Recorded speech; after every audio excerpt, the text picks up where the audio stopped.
Hey everybody, how's it going? Wow, we are zoomed in. Let's fix that. All right, that looks a little better. How are we doing this evening? This is my lovely wife. Hi, What's lovely wife's name? Laura. Lara. So this is my wife Lara. She is a novice in keeping fish, I would say. Yeah. Um, and I've kept fish for years and since long before she knew me. But she has put up with me, and so she's seen a lot of fishy business. Comings and goings in the middle of the night where people are swapping out little baggies of water for cash with little creatures in them, meeting in parking lots and so forth and so on at 3 in the morning with, late shift people. But she herself is not a huge fish person per se, but we definitely do both like aquascaped tanks and the light, the plants, some life, some animals in the house. But she just doesn't do anything. I just get to enjoy the prettiness of the tanks without doing any of the work. Yes, Well, I've helped some water changes. Aren't I a good water changer? she has helped me with the water changes immensely when I hurt my back and ribs. Yes, for sure. So let's see who's in here. Just so you know, if you hopped in here and you're gonna make a comment like, you guys are just talking about random things for the first 10 minutes. Yeah, we are. We're gonna say hi to everyone. We're gonna make sure everyone's doing okay. See if the fish fam's doing well, make any little announcements we have. And then we will proceed on to tonight's topic, which will be biotopes. And basically, what we're going to do, you guys can ask questions as always. That's the point of the live streams. But we're going to have my wife, my lovely wife, suggest a fish or, a fish or an animal that she likes. And then we're going to talk about putting together an easy to do biotope based around that. And so we're going to cover 4 or 5 continents and 4 or 5 little ideas. And she may break from us at some point, but I do have her list just in case that happens. And let's get to it. Good to see everyone in here nice and early. Wheelie Wilcox from the UK. Just so moderators know, we little Wilcox, he has a problem with his mouth and getting into trouble, but you don't need to ban him. I have him on a leash, and we'll see what antics he comes up with today. But don't worry about him. Okay. Dragon Lair, what's going on? Mridgel, good to see you. Chubbs, John, always good to see you. Oh, you got a 180 for a four. I don't know what T is, not ton, peacock bass. Let's see. Atkins, Ian, what's going on? Good to see you. Laura, I don't know if you say it Laura or Laura, but you share my wife's spelling. Muppet, what's going on? Thanks for sharing links. Yeah, I still have my Teespring store up. It's up, obviously, but if you wanted that big sale discount, that's over. I may do another run though, when we get coming up here. The other thing is Aquatic Arts. I did the unboxing recently from them, and I've got lots of cool fish and plants from them from years of working with them. But we've been talking about doing basically the idea is 2020 sucked. We shouldn't have to pay full price for 2020 for anything in 2020. So basically the sale is going to be probably just for us, not for everyone like the Black Friday. And we realized that a lot of people get paid at the beginning of the first Friday of the month or the second Friday of the month, not the very last few days of the month where a lot of the Black Friday sale stuff was happening. So before they shut down business in December, either then I'll know in a day or two we're gonna do at least 20% off on everything for you guys and get that code, or we'll do a giveaway in the new year to make up for such a terrible year of life. And hopefully we'll come out of 2020 a little better off. Kira, hello. Welcome. Let's see here. Dragon Lair, Patrick. If you guys have a question, also, just please type the @ sign and then The Secret History Living in Your Aquarium or Alex, and then that will cue me in, or her. She's gonna help spot questions also. So let's see here. A lot of you guys got here early. Laura, how do you put up with grumpy pants, Alex? It's a great question. I have a cocktail right now, so that helps. Mm-hmm. Wine and cocktails. Hey, Alan Tooth. Tennessee H2O, good to see you. All right, we're back to the stream. Streamity doomity doo. Let's see here. All right. Aristotle, hello. Um,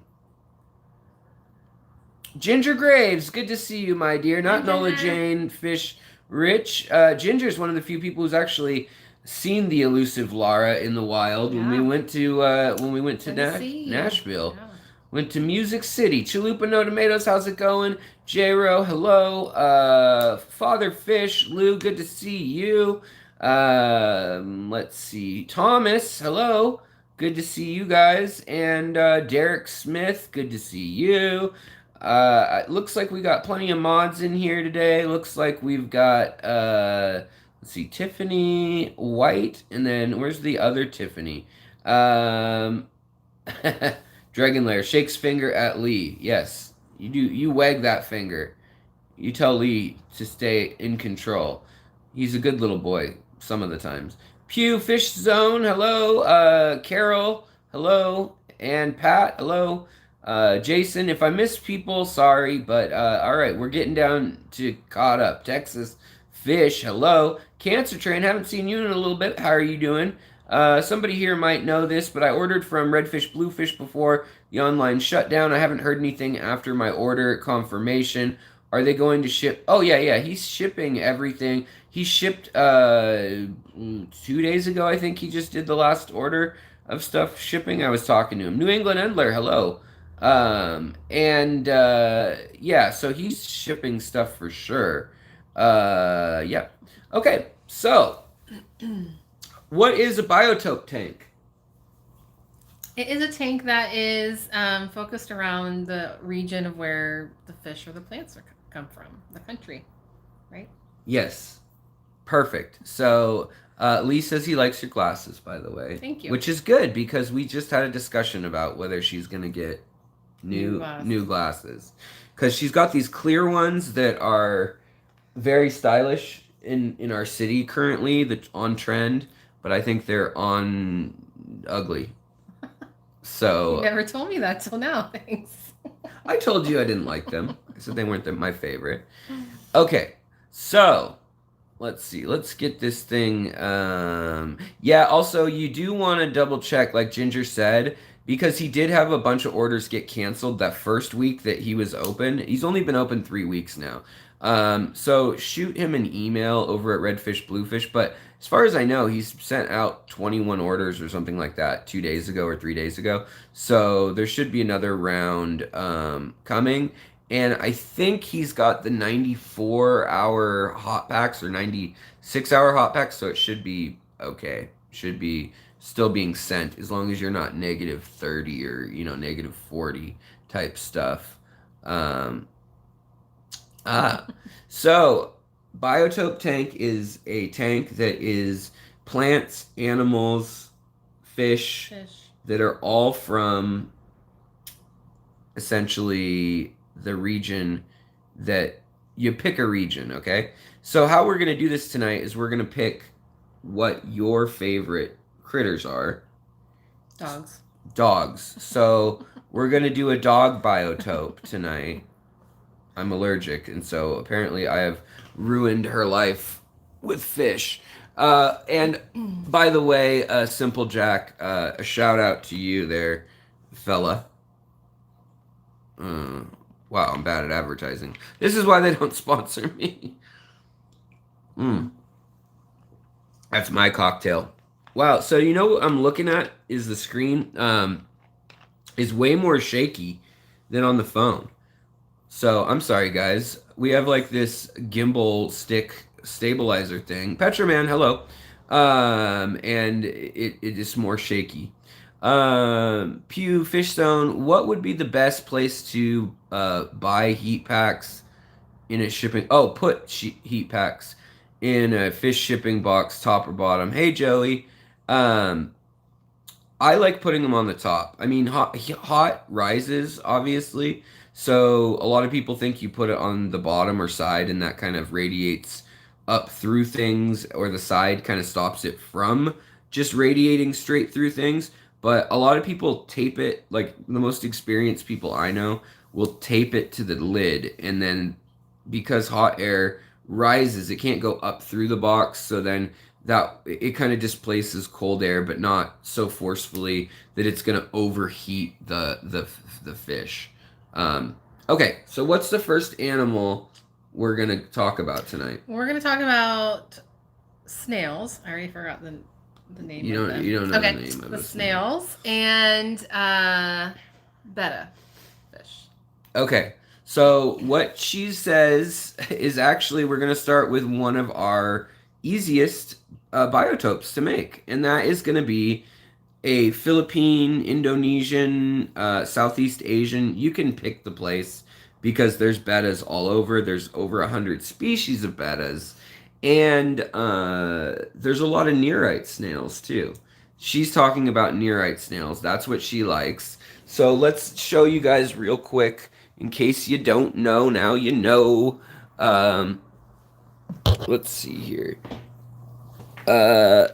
Nearite snails. There's a few kinds. Here's one eating dirty diatoms. It is a yellow and black nearite horn snail. And we had a big one on the glass a minute ago, and oh no! I was like, did it leave just for this?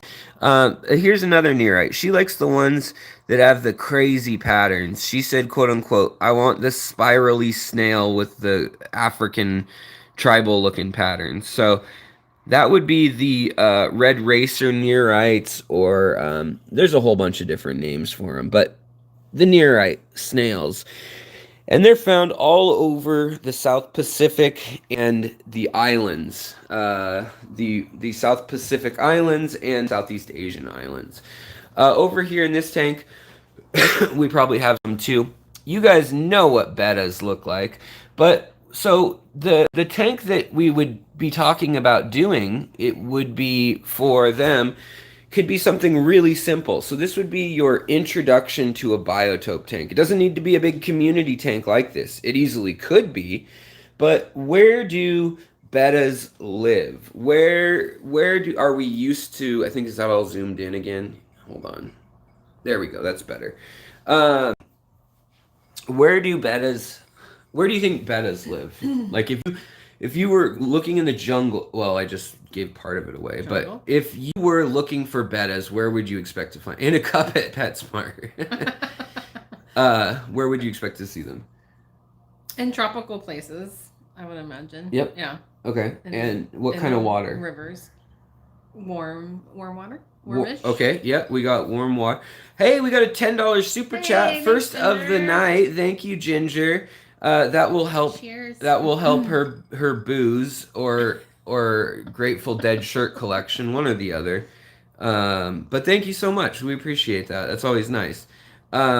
Yes, and Kira, you're right, and Thomas, you're right. You guys are all right. You get a car. You get a car. I don't have any cars to give away, but they live in black water. Do you know what black water is? Refresh my memory. So black water is water that has a lot of carbonic acid or nitric acid. So it's basically a lot of leaves and vegetation and animals and plants and soil and humus breaking down. Yes, not that hummus, but yes, breaking down in the water. And that usually makes it really acidic. So it can be so acidic that it's like Coca-Cola. Almost like Coca-Cola. Wow. So some fish would die right away. So you can't, in that biotope, you can't put anything that would be from the African Rift Lakes, for instance. They're alkaline. So if we're talking Lake Tanganyika, Lake Malawi, Victoria. Victoria is pretty neutral. But some of the African Rift Lakes are very, very alkaline, like 8.5. um, something like that. And when we're looking at bettas, they can be anywhere from neutral, because during the monsoon season, they live, as we said, in Southeast Asia, and they're pretty widespread. There's over 104 species of bettas, and we usually keep the splendens, or there's what is it, Pulcher splendens, and I guess there's rubra, and there's the style we usually keep are plakat, which means just like normal finned bettas as they would be in the wild, unlike the half moon or crescent moon, full moon. There's all sorts of different names. Crown tail. Um, there's all sorts of different names for the different styles of bettas that humans have created. And they've been bred for a long time. But if we're going to do a natural biotope, you can put them in a really, really simple tank. And that's because as much as people put bettas in tanks that are not suitable, you can easily have a 3 to 5 gallon bowl or even a Tupperware container or a boot if it was big enough. I mean, whatever you want to put it in, really. They don't need aeration because they're labyrinth fish, and that means they have a labyrinth organ, and that means my wife is held hostage and has to listen to facts right now. Usually she escapes all of this. So that means they can come to the top. Do you know how bettas reproduce? They lay eggs. Right? Uh-huh. Yeah. As opposed to. Do you know how they, like, where they lay their eggs? I don't remember. So bettas blow little bubbles, and some keep the babies in their mouth, some keep them hidden under leaves, but most make bubbles and put eggs up into the bubbles and keep them up out of the water in a slightly cooler or warmer, depending on what their strategy is. And the males are the ones who make the nest. So the males will make the nest, and a lot of times it'll be formed around debris in the water, floating plants and things. Okay, so right now, let's see here. Mary Page has a $2 super chat. Says, I love you, Alex and Lara. We love you too, Mary. Hope you're doing well. Ken says, I'm interested in setting up a Borneo Sumatra forest stream tank with boosts. Yeah, that's a sweet one. We're going to talk about that, actually. So the easiest way to do a betta biotope would be to give them tannins in the water, so that's dried leaves. I always like putting real plants in. If you make the water too acidic, then real plants can't grow. So, and the other thing is you actually have a problem with filtration. So you will break down your biological filter will not work. Your bacteria will stop working below around anywhere from 6 to 5 pH. And many bettas and gouramis, which you like gouramis also, right? Yes.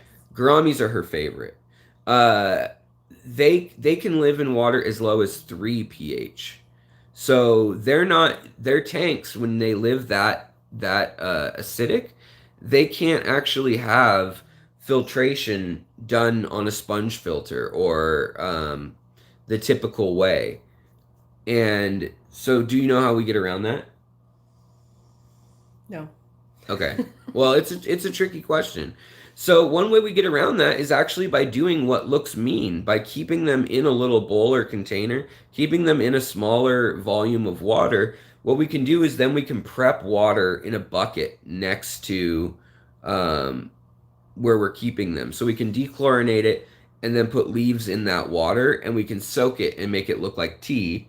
And then we can add it to their tank once it's ready, and then take out their old tank water and do a big old water change. And because these fish are used to the monsoon season, they can totally have their water changed 100%.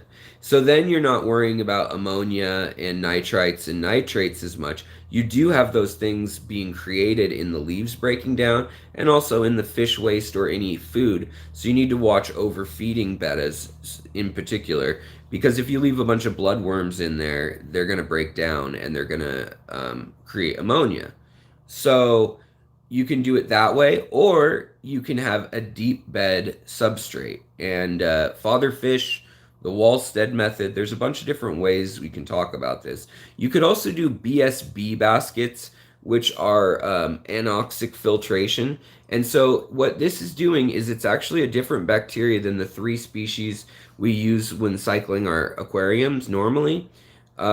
These species, the anoxic bacteria, they can use sulfur or iron oxide instead of oxygen in order to break down waste.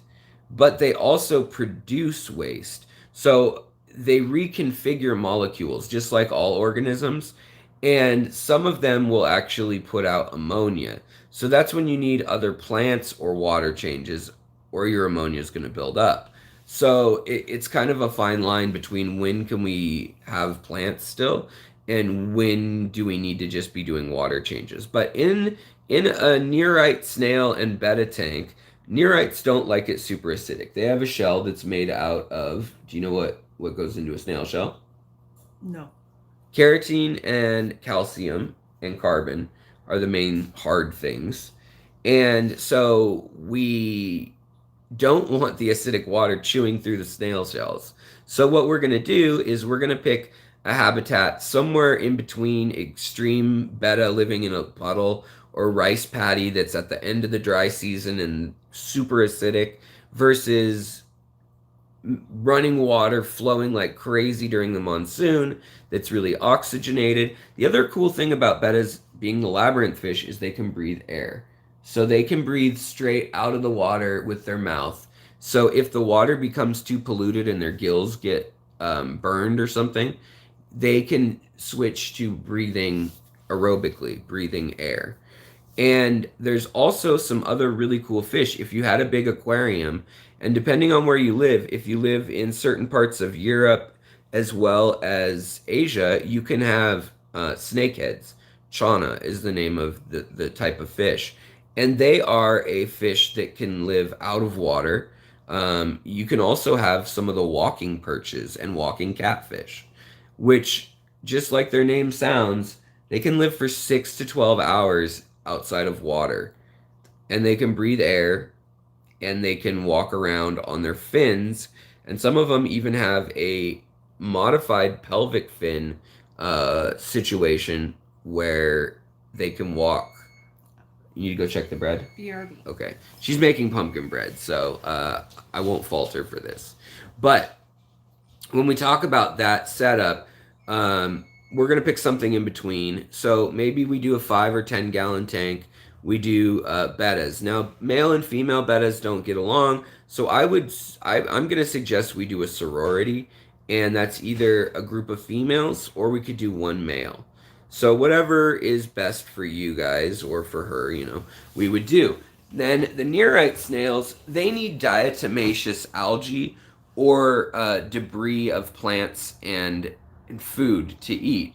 So being as though we want this to be low maintenance, easy, we don't want them to have to work really hard. We don't want to starve them out. So we're only going to use either 2 or 3 little small zebra horn nearite snails, like the one that's pea-sized over on the glass, or we can use one grape-sized, large grape-sized nearite. You can get them smaller, and they can grow up, but we're going to do that. Now, they can live in salt water, and they reproduce in salt water, so they're not going to reproduce successfully in fresh water at all, which is kind of handy if that's your goal, if you don't want them to do that. So the next thing is, well, what other fish can we put with them? Where are we going to emulate exactly? And so I think we're going to talk about the hill stream ponds, but not the hill stream tanks that are rushing. We're going to talk about deeply jungle areas on the margins. That's where they live, is on the margins. So where the rice paddy meets the jungle, the wild, the streams. I don't know why I have this on. It just pushes my chin up and makes me look fat. But so we have life on the margins is always more diverse, whether that's at the beginning of a meadow and a field or a ledge off the continental shelf or the shallow lake water into the deep lake water. That's always where you get the most diversity of species is at these zones. And we're gonna we have another $4.99 chat from Andrea. Oh, thank you so much, Andrea. We appreciate that greatly. Andrea, that's my Andrea. It's your Andrea, is it? Yes. Are you sure? That's my Andrea. That's Hi, our Andrea. That's Laura's friend. Awesome. We have folks tuning in. I know she's watched the channel somewhat before, but that's rad that she gets to see you. Cool. Alex.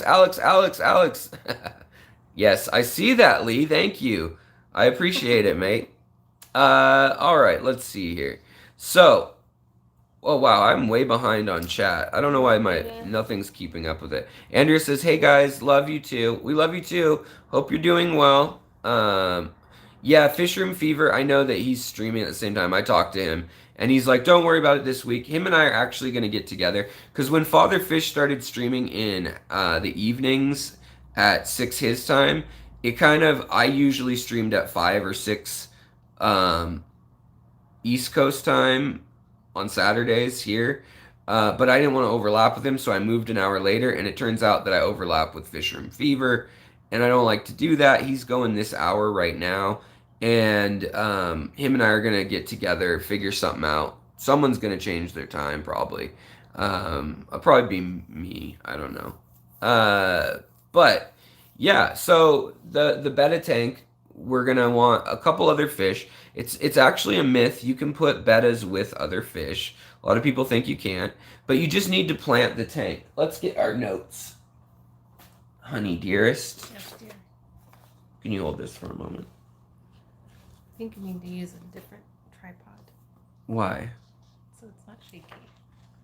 Okay, well. All right. Okay. So, the nearite snail and betta thing, the thing that we were going to talk about, there's actually a lot of different things you could put in there. But my recommendation would be to stick with nano to medium-sized fish.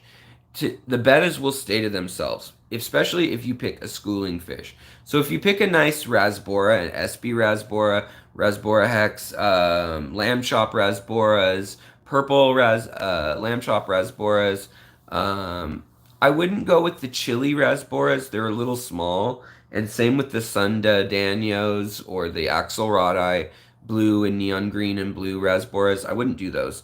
So I would recommend doing that, or you could do another great one, Pandagaras. They're really fun. They're a little derpy, but they'll live all the way in a fast rushing hill stream to a semi okay oxygenated bowl, essentially, without as much filtration. So you can get away with that. I have a tank downstairs with no filtration where they're living right now. So even though that's not in their description, with most biotopes, the more important thing than their actual water parameters when you read it at the store is actually the fact that you keep it consistent.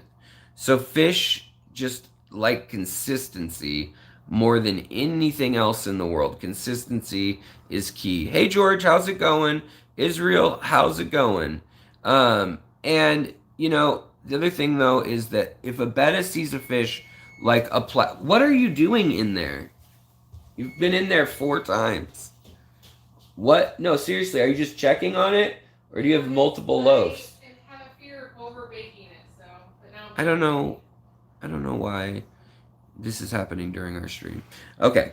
Well, so some of the plants you could put with bettas, they're not, I mean, if you're going to do black water, just tannins is fine. But other than that, there is an incredible wealth of plants you could put with bettas because they stem all the way from the coastal continental area all the way into, you know, the Philippines, Indonesia, the island areas.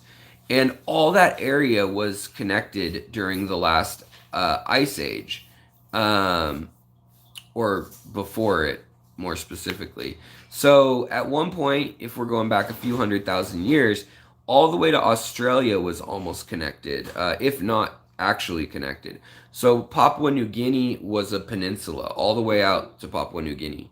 And then it got cut off I don't know, 250,000 years ago might have been the last time that it was low enough sea levels that it actually all connected. But the Strait of Malacca and all those straits that go in between all the islands there, um, they are not that deep actually, most of them. So the fish are kind of similar, but it's kind of different. So same with Northern Australia. So another thing you could put in that tank if it were a bigger tank was you could put some pseudomagills or something like that, which would be top loving rainbow fish. Thing is, if they live in the same area biotope wise as your bettas and is living, they might run into your betta and then there might be conflict. So the same is this true about like a chocolate gourami or something else.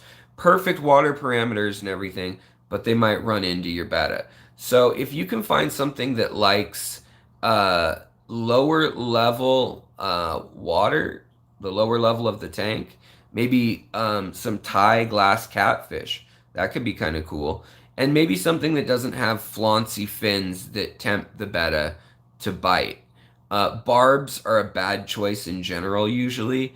Loaches as a whole are a bad choice. There's definitely exceptions. Like a multi-barred loach could be a great partner. They're really pretty. They're downstairs, and we can go take a look at them. Xanadu Doo, $5 super chat. Thank you so much. Thank you. I bred bettas 20 years ago, just getting back into the hobby. Love your content, and will be around a lot now. Well, that's great. If you could show me where Xanadu is, it can't have anything to do with Abba, or we're done. Hey, I can see you. But yes, welcome.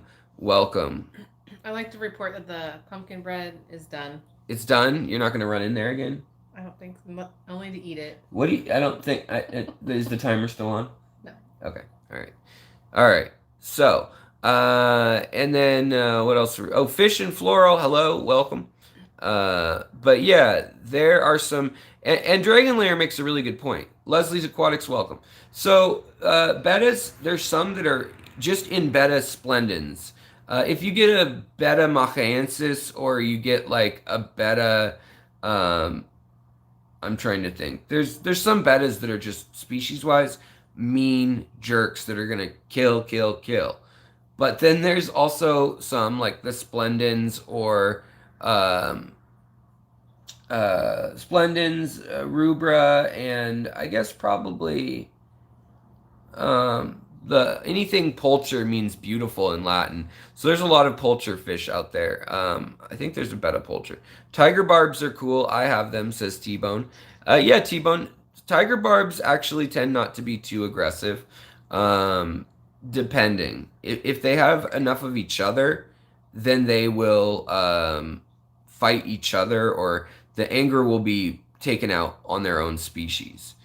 If they don't have enough of their friends, so let's say there's less than 6 of them, they're going to start actually picking on other fish. And that's out of curiosity, but it's also out of being a predator.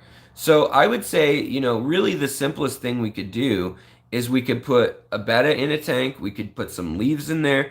Plant-wise, we could do some Rotala like indica, or we could do Rotala rotundifolia, and then we could do, we could do like, what else would we throw in there? I mean, you could do it. Another great plant is the Taiwan nymphoides, Taiwanese miniature lily. Those are great. The bettas like to lay on the leaves, just like a little betta hammock. Those are really good. Hey, Deb. I like what Deb has to say. You like what Deb has to say. And Laura says, for Laura and her aquarium, was that the super chat? Wait, I'm lost on where that comment came from. Oh well, I'll get found again at some point. So next fish, which kind of bleeds over nicely. That's basically like, actually let's go downstairs and look at our betta habitats. We're gonna look at the betta habitats. Pardon the jumpiness. Are you coming, honey? but we're going to look at some biotopes. And if we lose you, we'll try to reconnect. Sometimes the internet gets fishy, squirrely, foxy. Have you shown them the clean room? I have not, actually.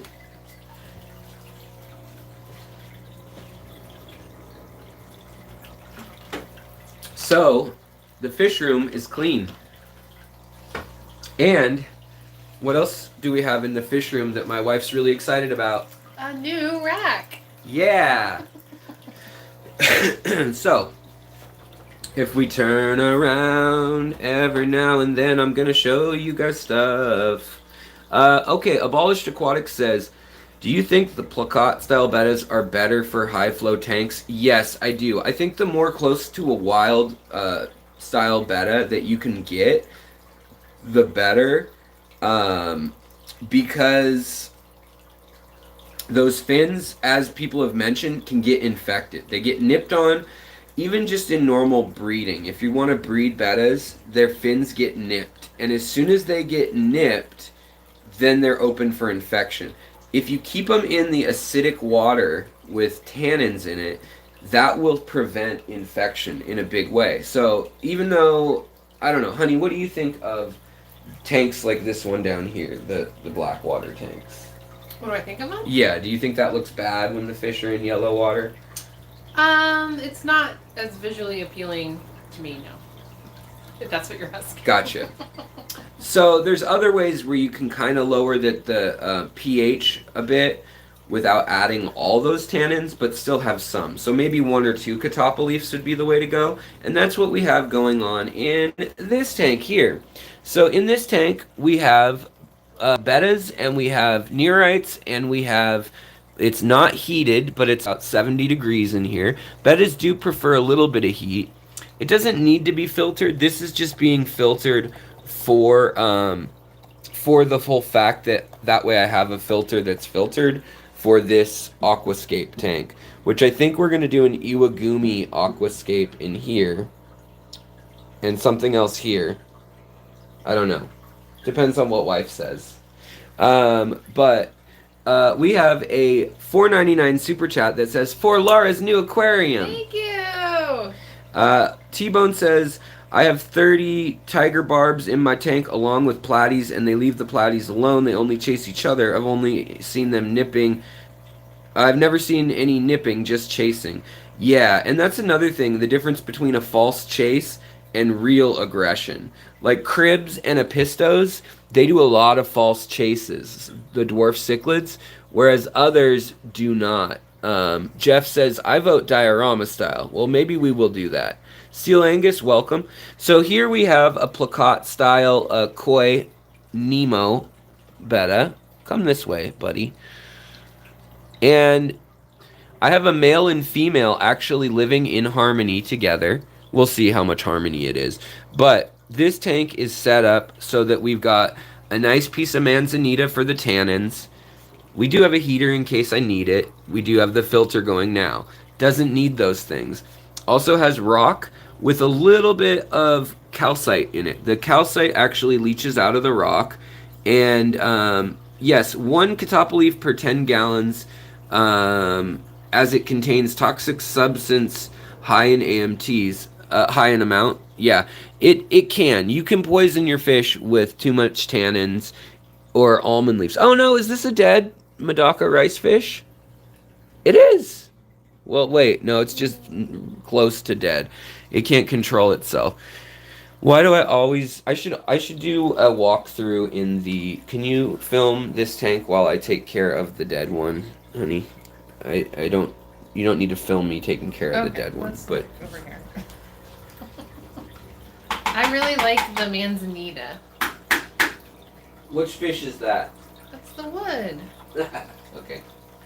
Okay, so in here we have really easy to care for rice fish, Medaka rice fish, and then we have, you know, a domestic style betta, but he's got a nice finnage that is not going to get bitten. It's not going to get nipped. It's not one of those giant fin arrangements.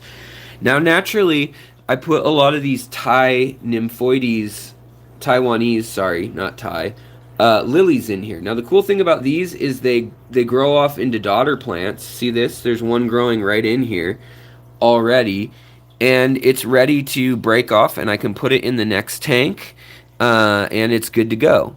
You can see the Medocas actually kind of like swimming in the current here, but they don't need it at all. They can live in completely still water. So they're a really good choice for a little biotope. And in here, we've got Alternanthera renickii. We've also got some hygrophila, or hygrophilia, however you want to say it. The thing that is not native to Southeast Asia is the duckweed and the water lettuce. That stuff is not native. Nor are the Aponogetans that are growing in here, which I move out of here. But Aponogetans, even though they're not part of the biotope, they are a nice big broad leaf that the Ulvasis or the Longiplumulus are great leaves for your fish. So in here, this is another little Betta biotope if we want to look at it that way. Same within here. But what I'm actually keeping in here is my my fish from the pygmy sunfish from Florida. So you can easily do another one like that too. Yes, I'd like to start working with the alien bettas as well. Alex, I love your tanks. I hope I can make my next tank something like your tanks. Really beautiful. Well, thanks. I did a video on the how to make your tank look natural, just kind of how plants scatter, you know, due to their methods of reproduction and general mathematic ways they've developed most effectively. JP Makes says, why do you think that Medocas are hard to find in local fish stores here?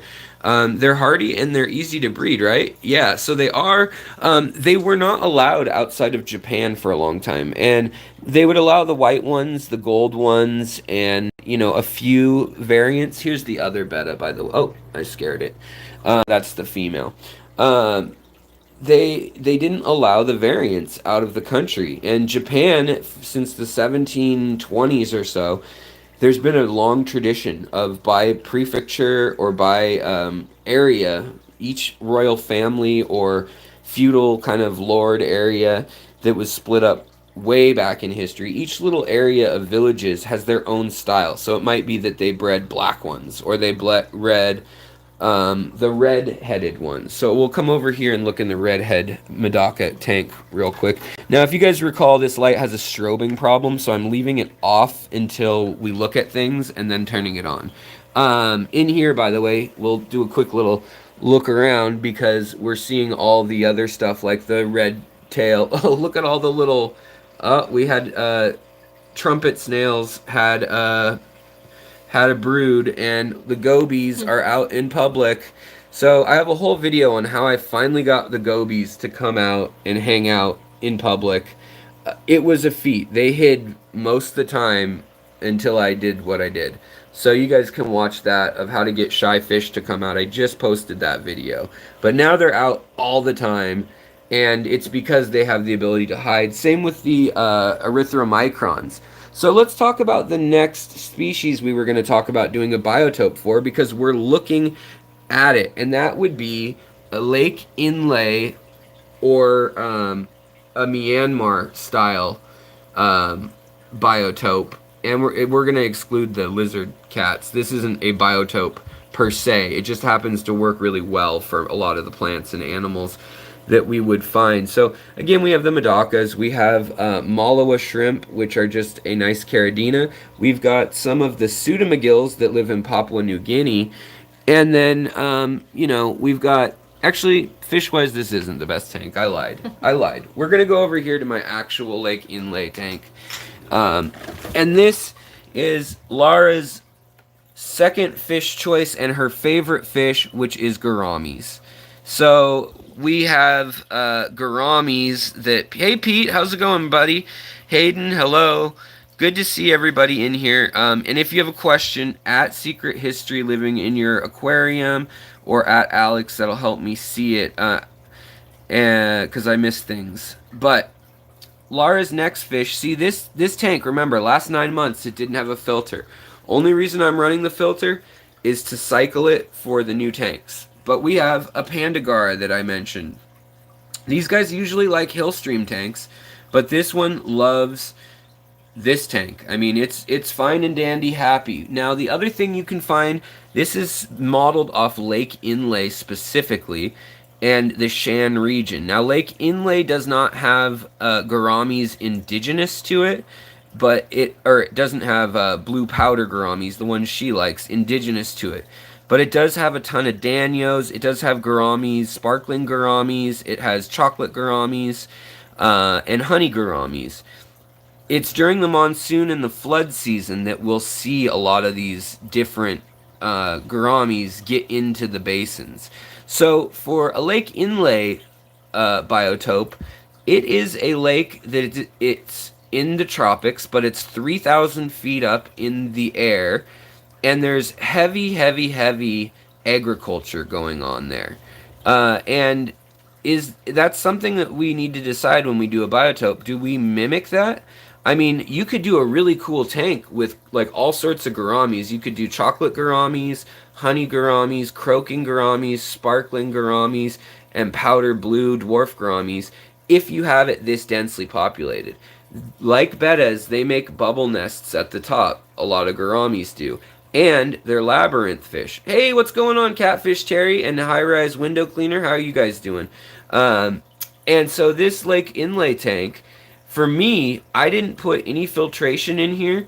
I had a good deep amount of substrate that is stratified. So there's silt on top, then there's ADA Amazonia soil, and then there's gravel and sand at the very bottom. But that allows this tank to get more acidic and then to become it can also aerobically with oxygen loving bacteria make what do you call it, make ammonia and nitrates to go away, or it can do it from its deep substrate with the sulfur loving bacteria.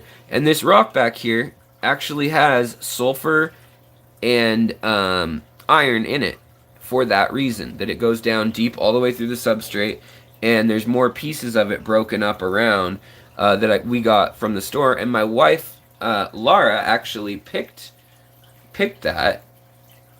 You're the one who picked. I'm the one. The stone, and so she picked that stone, and it just happened to work out great for this tank. So I just wanted to give her credit for that. That was years ago now.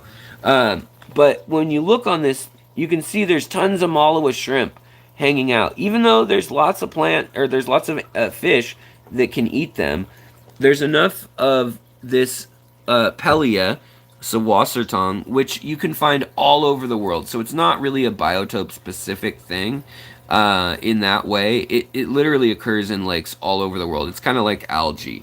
But we've also got these little Nymphea, Minutias, and other little lilies. And there's about 30 lilies and lotuses that you can find from Lake Inlay. The other thing you're going to find in Lake Inlay are going to be, like we said, all these danios and things like this. And you can go to the lake and you'll find rummy nose rasboras, which are really beautiful fish. They're endemic to the lake, Sablo rasboras, and so are the Lake Inlay and Shenansis danios, the Esculpe danios, and then this original zebra danio lives in the area also. So all these fish get along really well with that. You can also use little teeny micro rasboras, like this Phoenix rasbora here,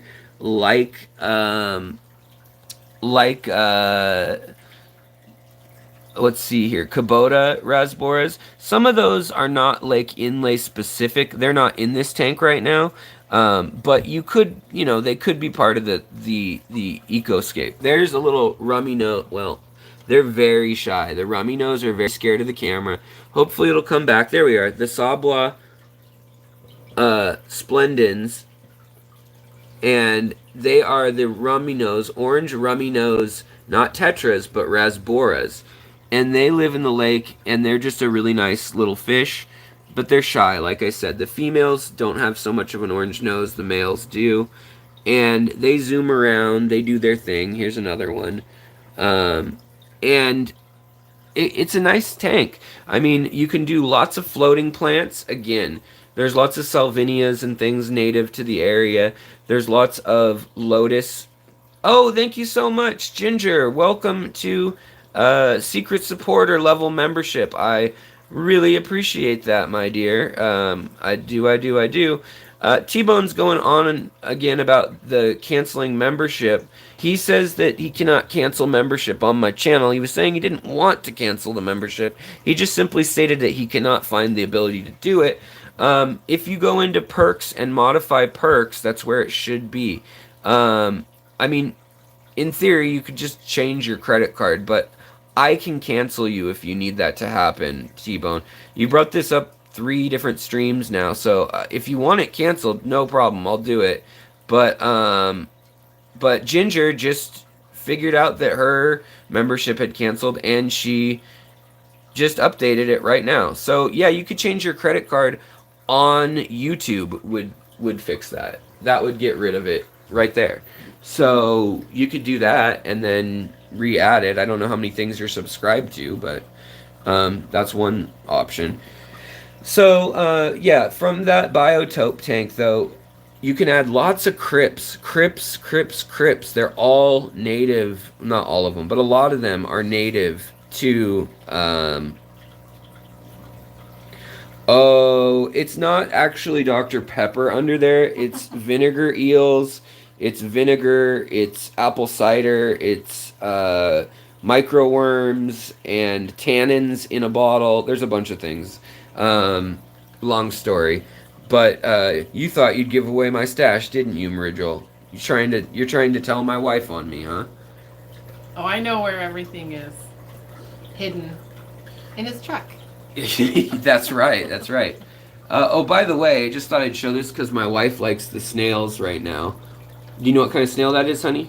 A white one. No. Yeah. It's an ivory mystery snail. So I got that from Aquatic Arts most recently. But that's a big old snail. They have to come out of the water to lay eggs. So let's see, did it lay eggs up here anywhere? No, I don't think so. They lay this gross cluster of eggs that looks like brains.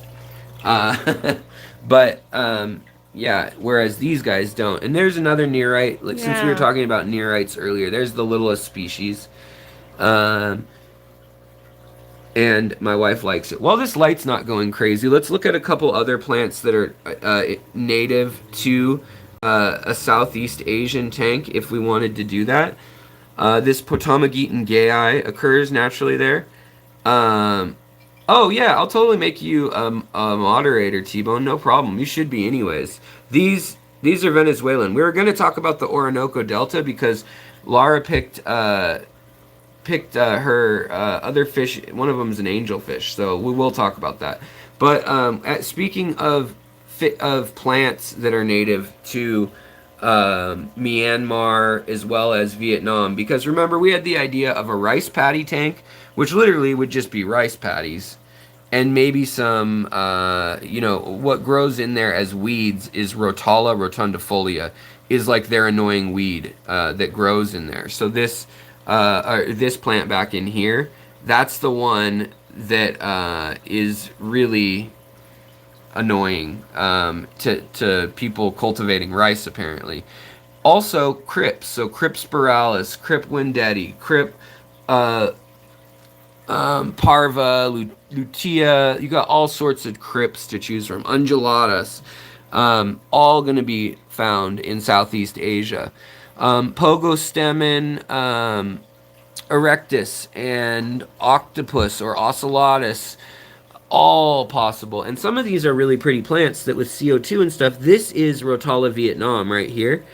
And this is the quote-unquote weed that bugs them all in Vietnam in the rice fields. So it's a really pretty one, and it actually gives a lot of hiding spots.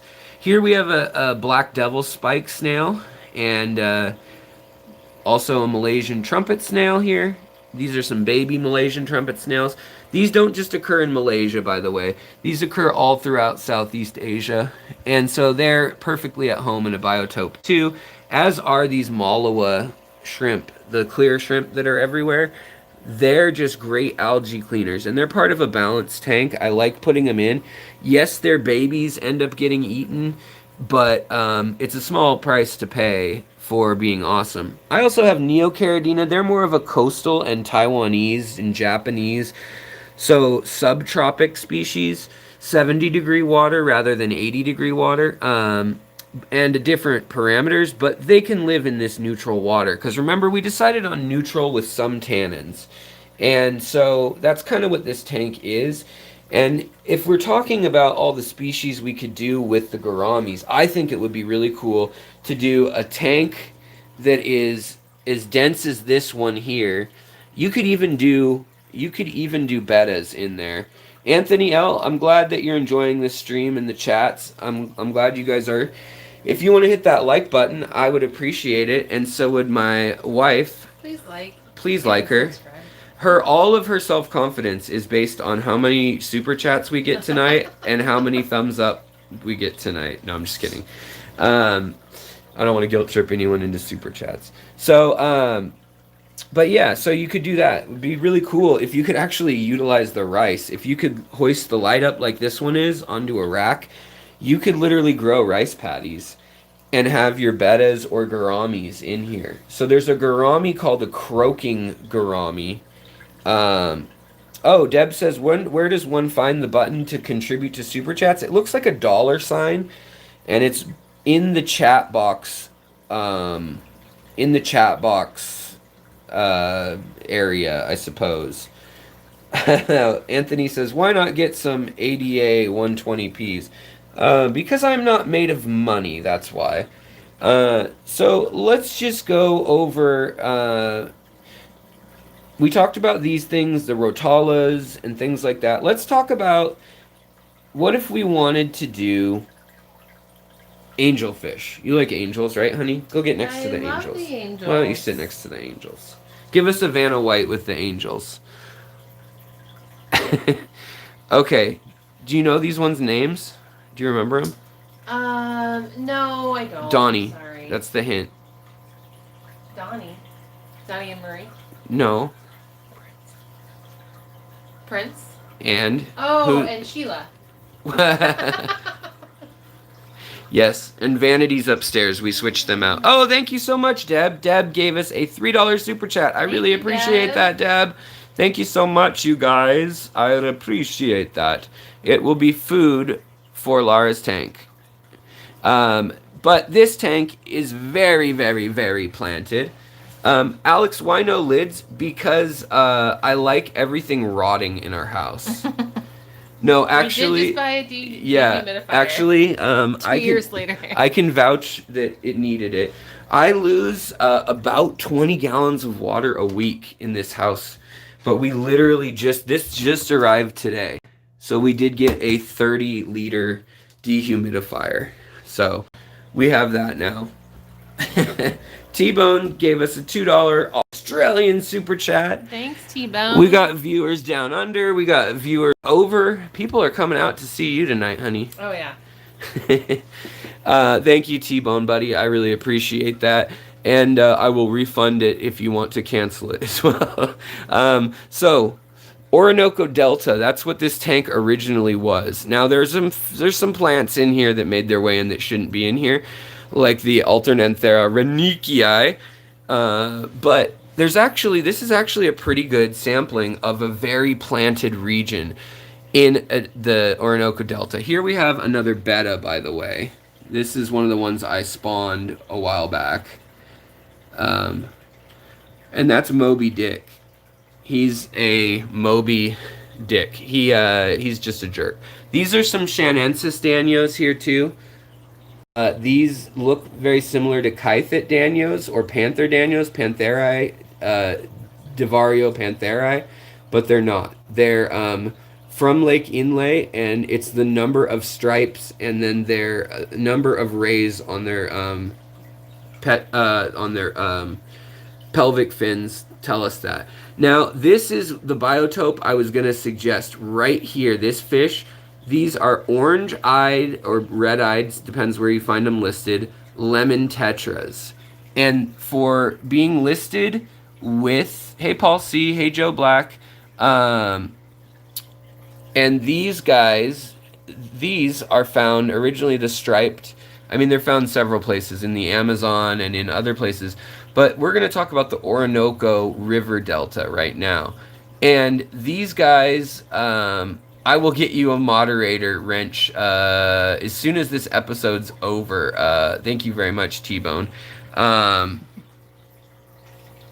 And let's see here. So some of the other plants that are and fish. This is actually a tank that some of the inlay fish had to come over here, but mostly it's still the Orinoco Delta tank. He's so cute. And these guys have modifications. So strictly speaking, in a biotope way, he is too veil tail and flauncy. So you need to be careful with that. You want to make sure that if you're going for realism or whatnot, that you wouldn't probably want to do that. But we have also another modified organism, a swordtail. So those come from Central and South America. They actually do live in Venezuela as well.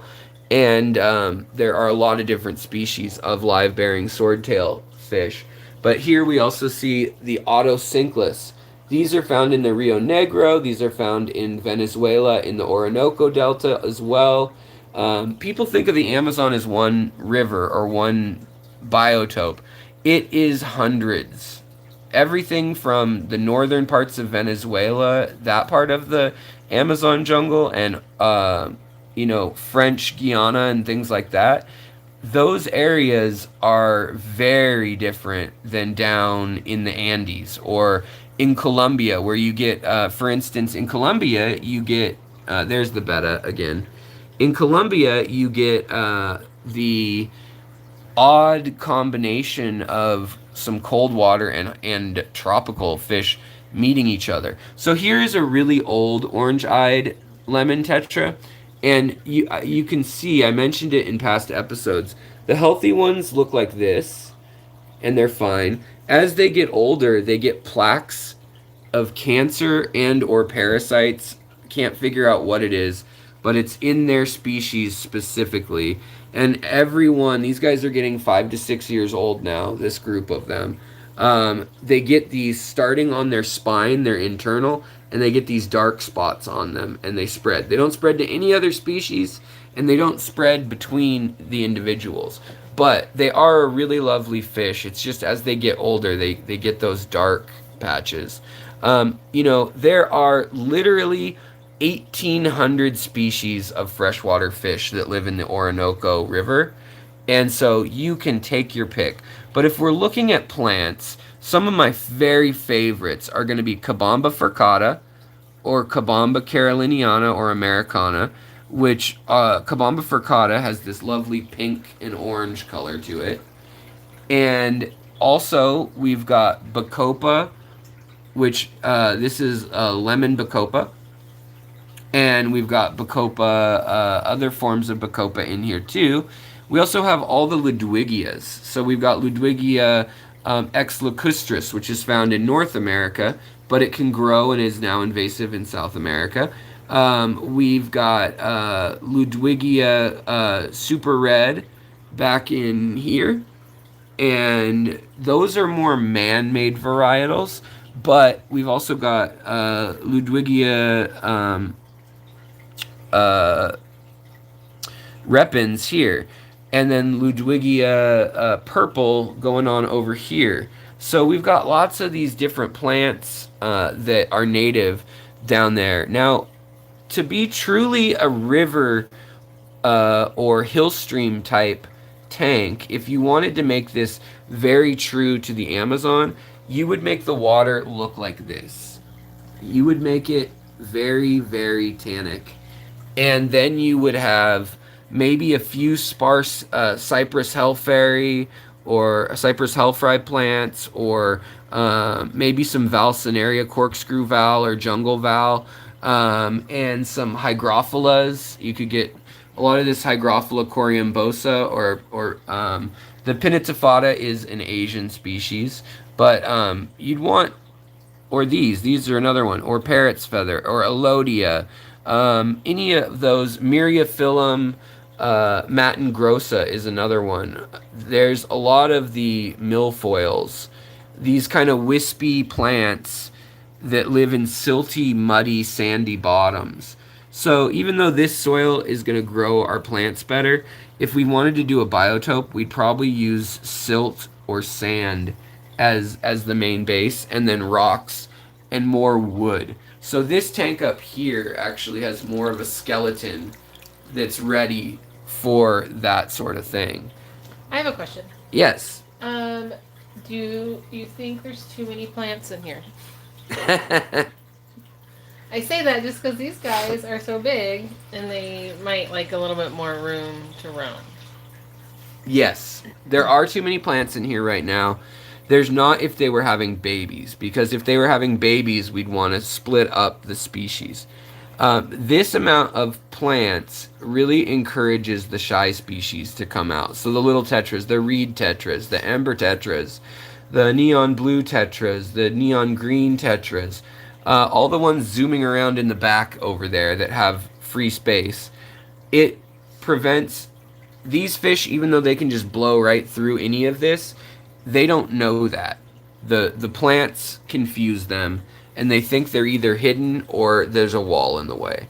And so when they have babies, also we have endlers in here, which are originally from Trinidad, Tobago, and Venezuela, probably. We don't know for sure. There's some mystery there. Oh, and here's the rarest, the Shanensis. Right there. That's the Lake Inlay Shanensis Daniel. And the other one is the Lake Inlay Daniel. It goes, I know that's confusing because it goes by Lake Inlay Daniel. This is the Shanensis. It's rounded and it's got purple body color to it. And then this one here has spots on the back of its tail and more of a salmon shaped head, less rounded. And that one is I'm gonna it's named after a river delta that's not actually in the Shan area. It's named after it's in Vietnam, the river delta that was during the Vietnam War. It was a very dangerous place for American troops. It'll come to my mind. Not the Mekong Delta, but the oh well. Sorry guys, drawing a blank. LP Lurking says, "Thanks guys, $1.99 for the wifey." Yay! Thank you. Lisa, hello. Thank you. Mr. Gromby, hello. Found Kabamba plant in a creek near my house. Yeah, Kabamba is local. It's also in North America. Kabamba carolinianus and Americana both occur, or purple or green Kabamba, they both occur in North America all the way up to Virginia. Dharmavir Singh, hello, welcome. Lana Guiardo, hello. Or Guiardo. Sorry, I'm bad at the quick reading of names. But hello and welcome, Kathy B. Age spots. That's interesting. It could be age spots, honestly. Chubb says never enough plants in there. Yeah, I agree.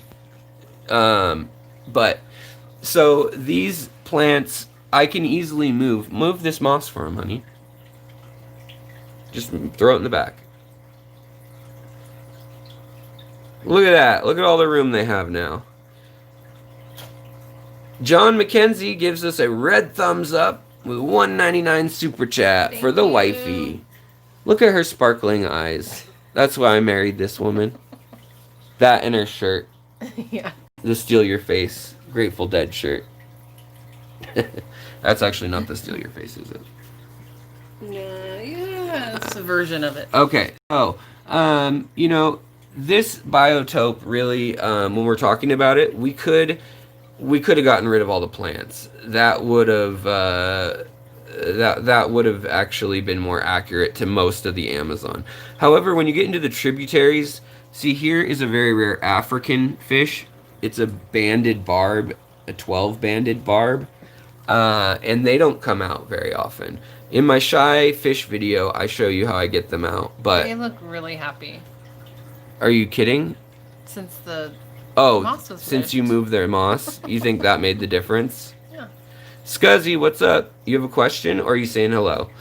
Uh, um, so yeah, you know this setup here. This is a Hygrophila rubra. It's a nice one. And also, I saw a question about lights. This is a Fluval 3.0. It's on a 40 gallon, and it does really well. Sometimes I run CO2 in this tank. I haven't for a while. And it's just ADA Amazonia, which is expensive substrate, mixed with Fluval stratum. And we have another oddball in here that shouldn't be in this, but it's our last fish that we were going to kind of talk about some options, and that is the crib, the cribensis, because they take care of their babies, and Lara likes how they take care of their babies.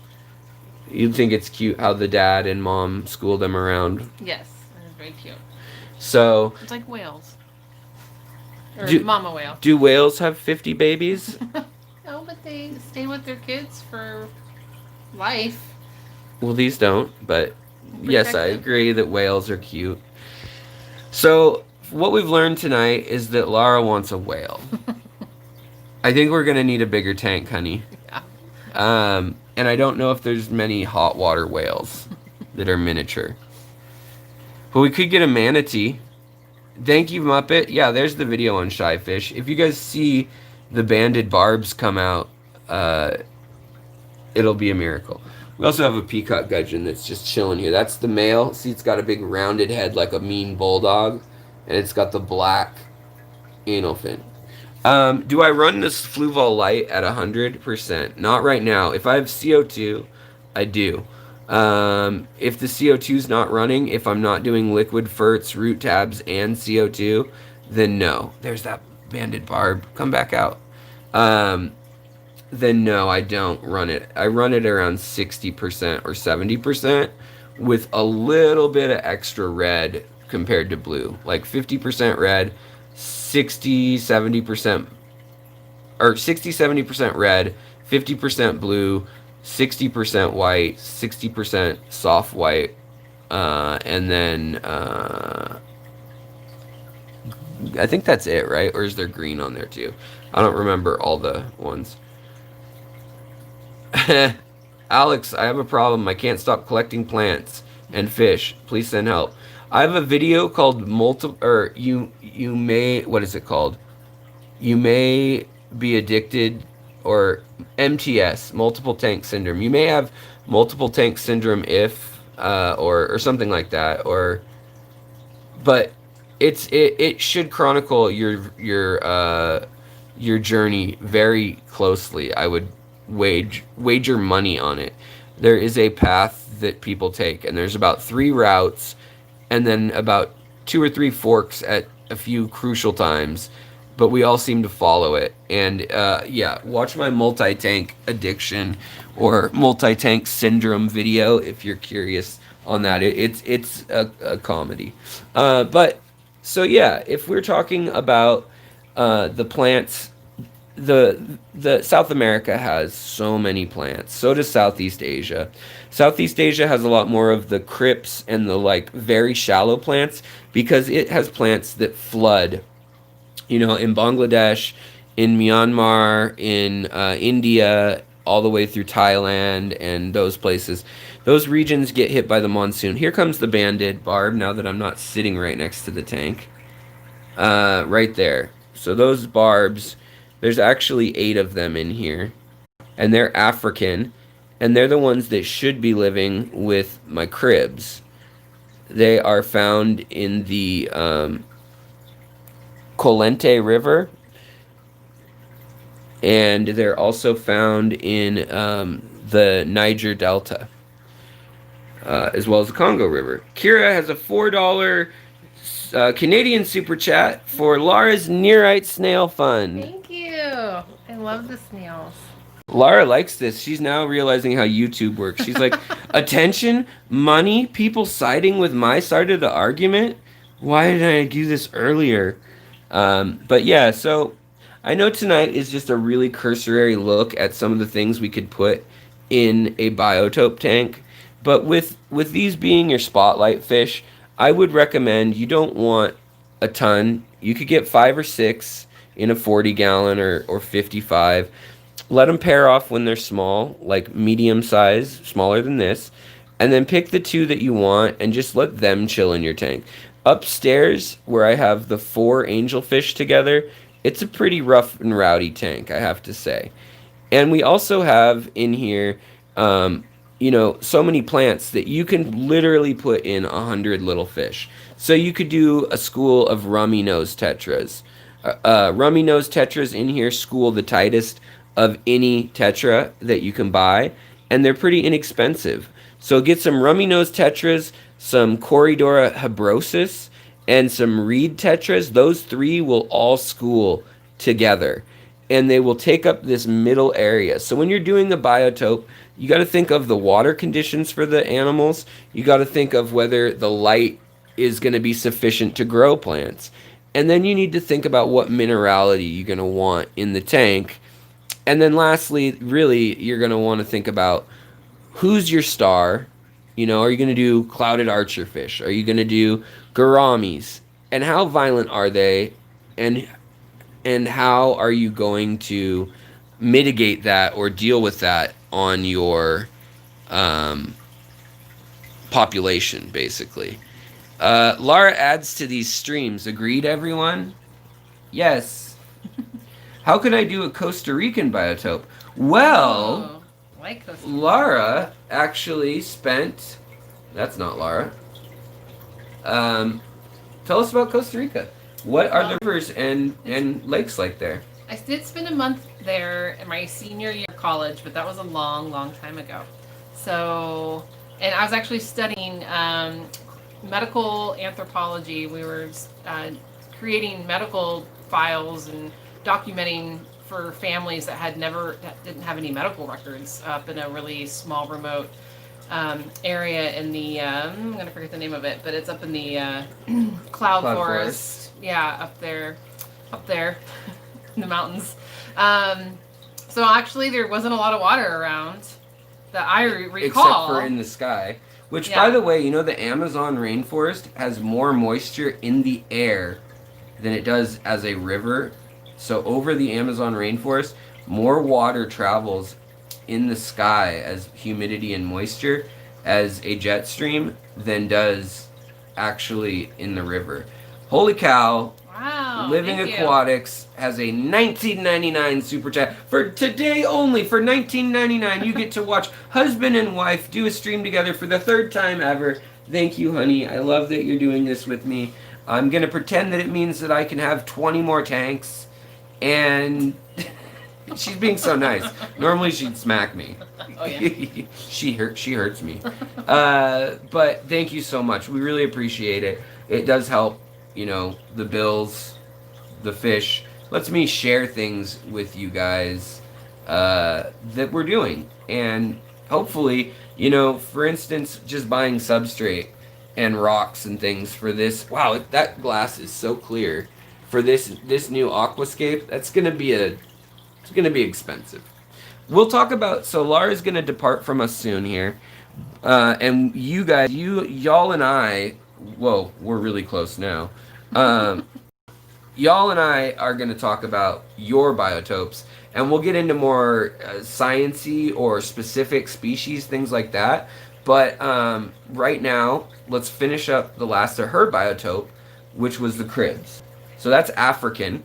And for African tanks, really what we're going to be doing is Hedulata bulbitis, so African river ferns, and we're going to be doing Anubias. Those are the big ones, and also lotus. So for all the slow-moving rivers, they're usually pretty oxygenated, and they're usually pretty neutral. They don't have a ton of acidity, they don't have a ton of light, but they're pretty neutral, and they're full of mean fish. So only shallow water areas do you get the cribs and things like that. There's big mean tigerfish and things like that going on out in the open water.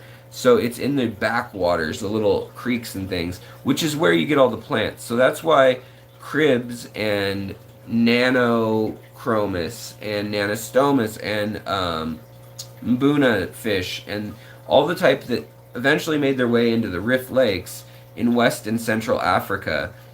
Most of them are not out in the big murky open water. That's where the fish over a foot long or so tend to hang out, or in thick swarms like the Congo tetra. Those will be in a school of 10,000, broken up, but over the course of a mile, there may be 10, 20,000 of them easily.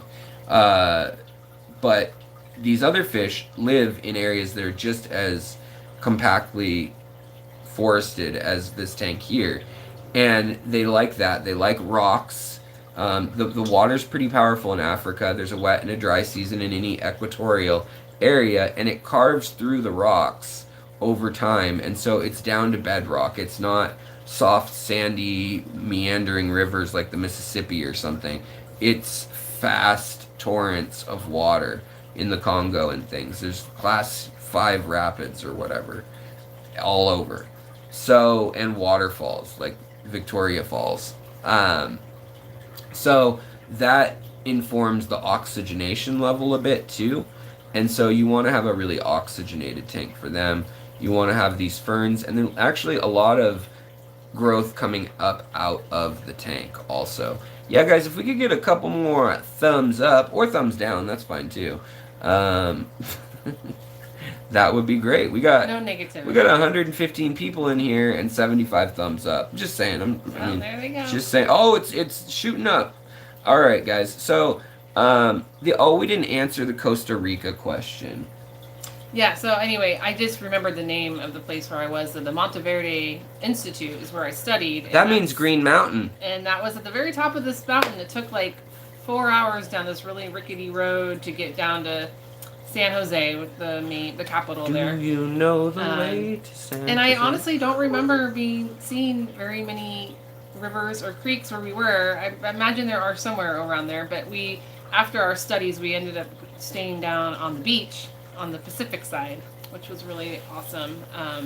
But the fresh water, I don't have a lot of information on. Okay, so the fresh water that happens there, you have a lot of goodyads, you have a lot of cichlids. So geophagus, earth eaters as they're known. You've got a lot of, red devils, convict cichlids, blue acaras, mean fish in the big rivers and lakes because they flood out. There's big floodplain lakes all throughout Central America. And there's dovi. And there's, what else? Wolffish. There's a lot of mean fish in Central America. Then there's the shallow waters, kind of like Africa, where as a whole, you've got things like swordtails, goodyads, other live bears. You've got things similar to guppies, not necessarily guppies, but lemurs and tiger teddies and little minnows and things like that.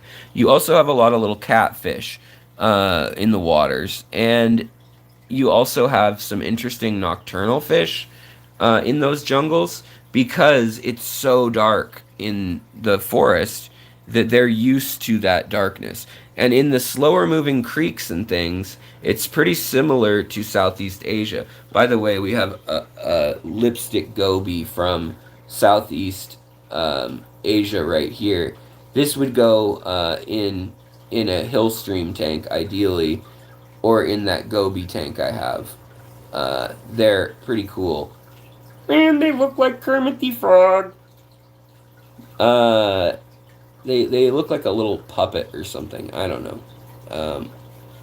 But yeah, so I would say that you can have all sorts of really beautiful plants in a Costa Rican jungle tank, but you're gonna also have some.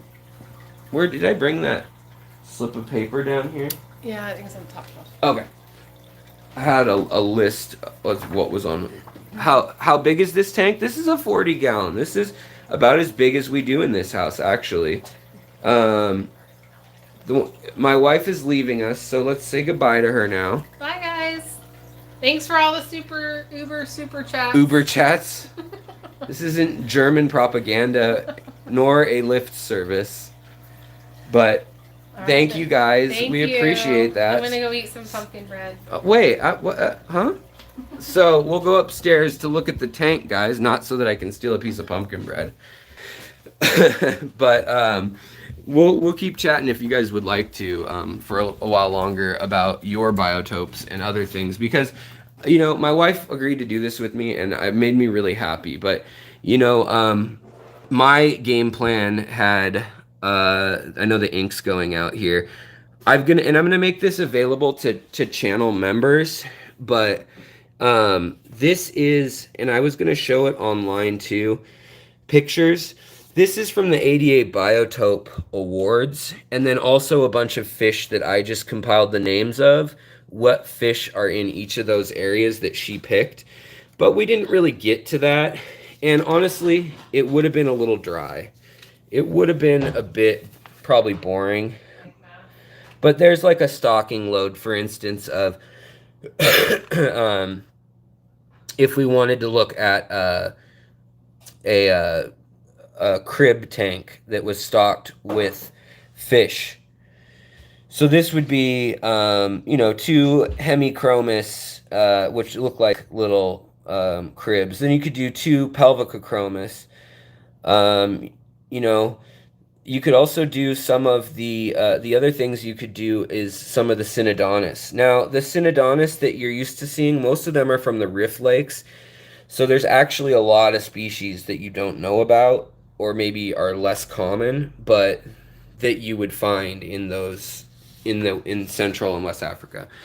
Here is an albino domesticated type of Cribensis here, or they're kind of albino, and then they have a leucistic codominant gene, so they're albino, but then they got their yellow pigment back, basically. But yes, Ginger, that happens to me too. Every time I go for Biotope, it turns into a jungle because I add plants I shouldn't. So this is Myriophyllum matangrosa red, which is what would be all over in the Orinoco Delta. Would be all over. Here's another great fish, the Siamese algae eater, the reticulated Siamese algae eater. That would be a great one for your Southeast Asian tanks. It would be a good one. This is Hedulata bulbitis, or Bulbitis hedulata, which is water fern. And that, it would be very common in any African tank. As would any of your Anubias, from Anubias cophofolias to Fraseri to Barteri to, here we have cophofolia, and then Petite Nana, Gold Coin. This is more Cypress Health right here. And there's a lot of these grassy plants without much in the water in most of the locations where we get our fish, actually. There are very few locations in the world that are this densely packed. Florida is one. Central America is another. There are places in Thailand and Malaysia and Indonesia that are this densely planted, and there are some in the Pantanal and in the Orinoco Delta. When you get off the sides of the big rivers, the places that have growth all throughout the year with rivers that run dry in areas, that's where you're going to get the most diversity, where things change the most. And so in this tank, we have a taste of everything from around the world. But, here's another great plant. If you're working with angelfish, here is a Prinz Kleiner red sword. These things get huge. We also have another ginormous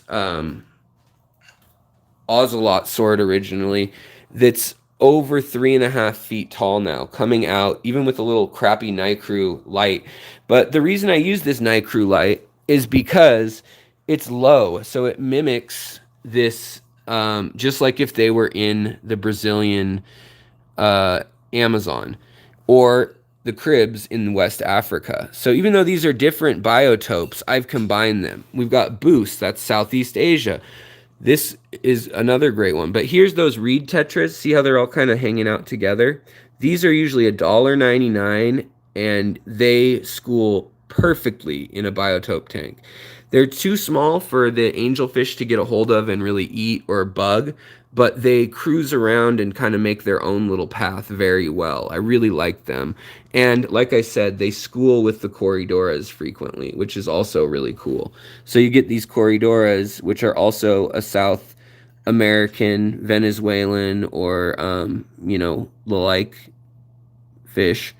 And so then we have some babies. The cribs have had babies in here, and they need caves. So you can either do an aquascape with overhangs like this for your catfish and your cribs and cichlids. But for angelfish and things, it's better to have a deeper tank like this one.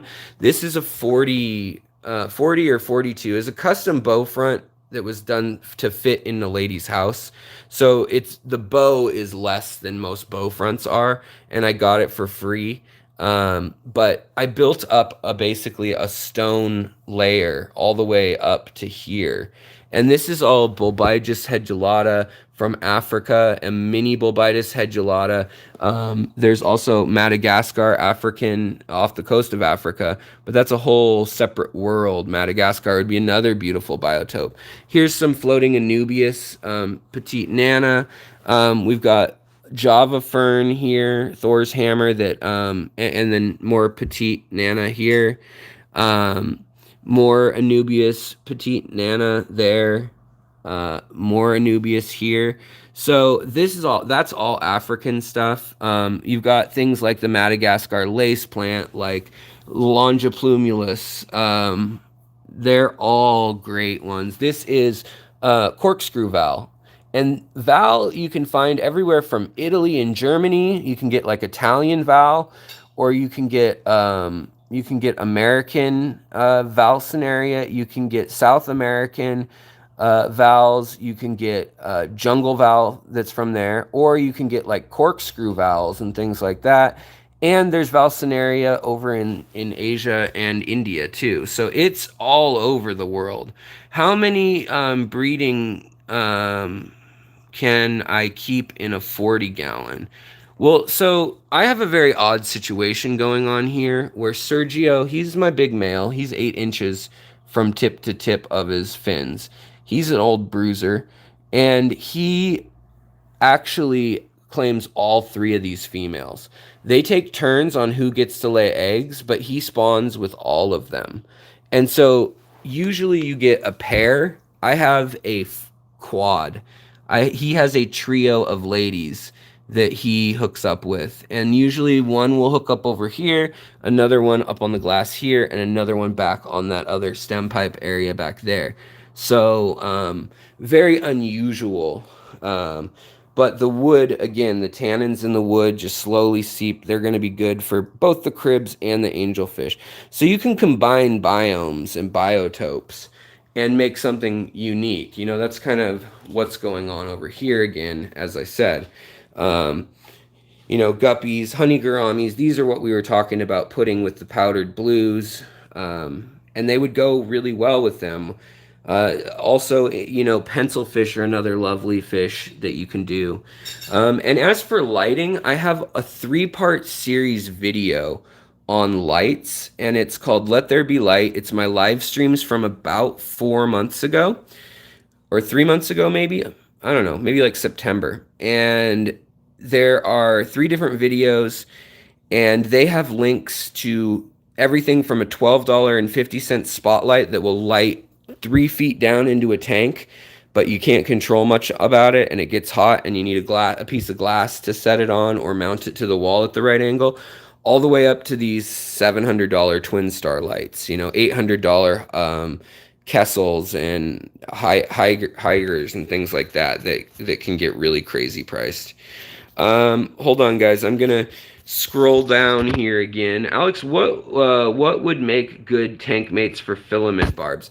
I would do Odessa barbs. Barbs like barbs. Barbs are kind of nippy, they're kind of bitey. So you could do some really pretty, honestly, some green tiger barbs would be cool. If you've seen Jason's, those ones are epic. They're like $2.99 a piece or $3.99 a piece. And they're the greenest ones I've ever seen. If you could get those to spawn in America, that would be bank. You could probably pull in $7-8 a piece for those. How nice they are.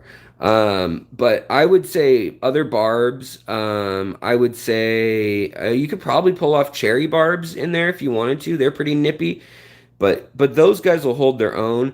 Then something at the bottom like loaches, or you could probably do even like corridoras or plecos. That would be fine. Something that's either active enough, like a quarry, that it's going to move, or big enough that, like a pleco, that it's just going to be like, don't f with me. I'm here. This is me. Like these peclotias, I wouldn't do any of the like zebra plecos or leopard frogs or L333s or any of that stuff. I wouldn't do just because they're.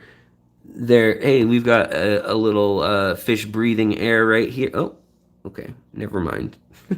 Got a little fish breathing air right there. Trying to evolve on us, guys. I have a South American Thailand biotope with betta fish and 7 neon tetras.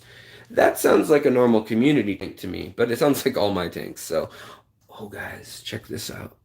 I wish smell-o-vision was a thing. There we go. Hey, Big J, what's going on, brother? So this is pumpkin bread. If you're not from America and you haven't had pumpkin bread, I'm sorry. That's too bad. Let's see. Oh, it's like so hot. It's falling apart.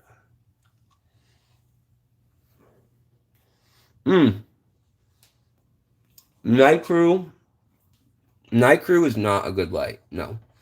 I mean, it's cheap, but it does not produce the effects you want for high-end plants. I need a little plate.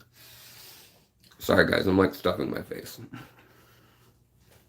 I can't help it. I haven't eaten dinner. Sorry, guys. I'm going to eat just a little piece. I can't help it. But yeah, Night Crew is cheapo. I've priced those lights in that video, Let There Be Light, with links in the description. And like I said, you can get for $25, you can get two 30-watt floodlights by Cree LED. And just make sure you get the right temperature and everything, but those will put out just as much light. It may not help you flower or grow a very specific rotala or crypt or something that you're trying to do, but it will, I don't remember, do something. I mean, no, it will light up your tank. Thank you, honey. I love you and appreciate you. And you're beautiful. Hey, Rico Stan. Yeah. Bread is good, though. Rockford, what's going on? All right, guys, let's finish up this stream downstairs. We'll talk for another 10 or 15 minutes, and then we're going to round it out. Like I said, I know this was a little wishy-washy from the normal boom, boom, boom, information, but that's just how it rolls today.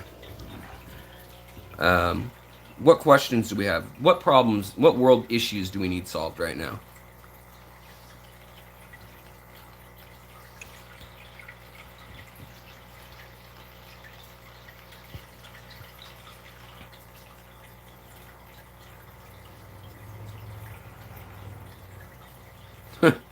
Playing a game, Rockford? Or are you actually? Pool filter sand. It's fine. I like blasting sand, like black blasting cap sand. Just a little bit finer. I always rinse it off still. What I'll usually do is I'll poke a hole in the top of the bag, and then I'll just fill it with water and kind of agitate it, shake the bag, and just let it spill over and have that kind of dust come out. Otherwise, you kind of got a gold pan, swirl it, and it's a bit of a pain. But Pool filter sand works well. I mean, you can get like sandbag sand for sandbags, and that's fine.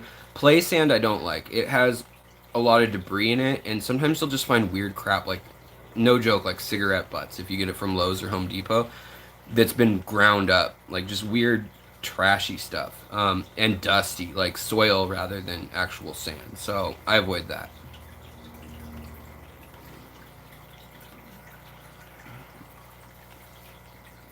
Mm, if you're talking about capping off a tank, then I would say you can also use safety sorb. You can also use, Fluval stratum. You can use Eco Complete. You can use Brightwell. Brightwell will keep your water at a lower pH, more acidic, if you're trying to keep shrimp or a fish that needs it. Crushed coral, if you're trying to do, Lake Tanganyikan tank or something. Almost done with this bread. Eco Complete. I like it. Um, for me, the best bang for your buck, if you're really trying to grow high tech, is ADA Amazonia original. And root tabs in that, a targeted liquid fertilizer regime that's not an all-in-one, and CO2 of probably for like a 40 gallon or a 60p or 90p tank, probably a bubble to two bubbles a second, in a nice diffuser. However, yeah, I don't think most people utilize it correctly though. So I think Fluval stratum is a really good one that you can find a lot of places, and I think it's fine. Yeah, considering springtails, yeah, I've definitely cultured them for fish food. Good stuff. Mm,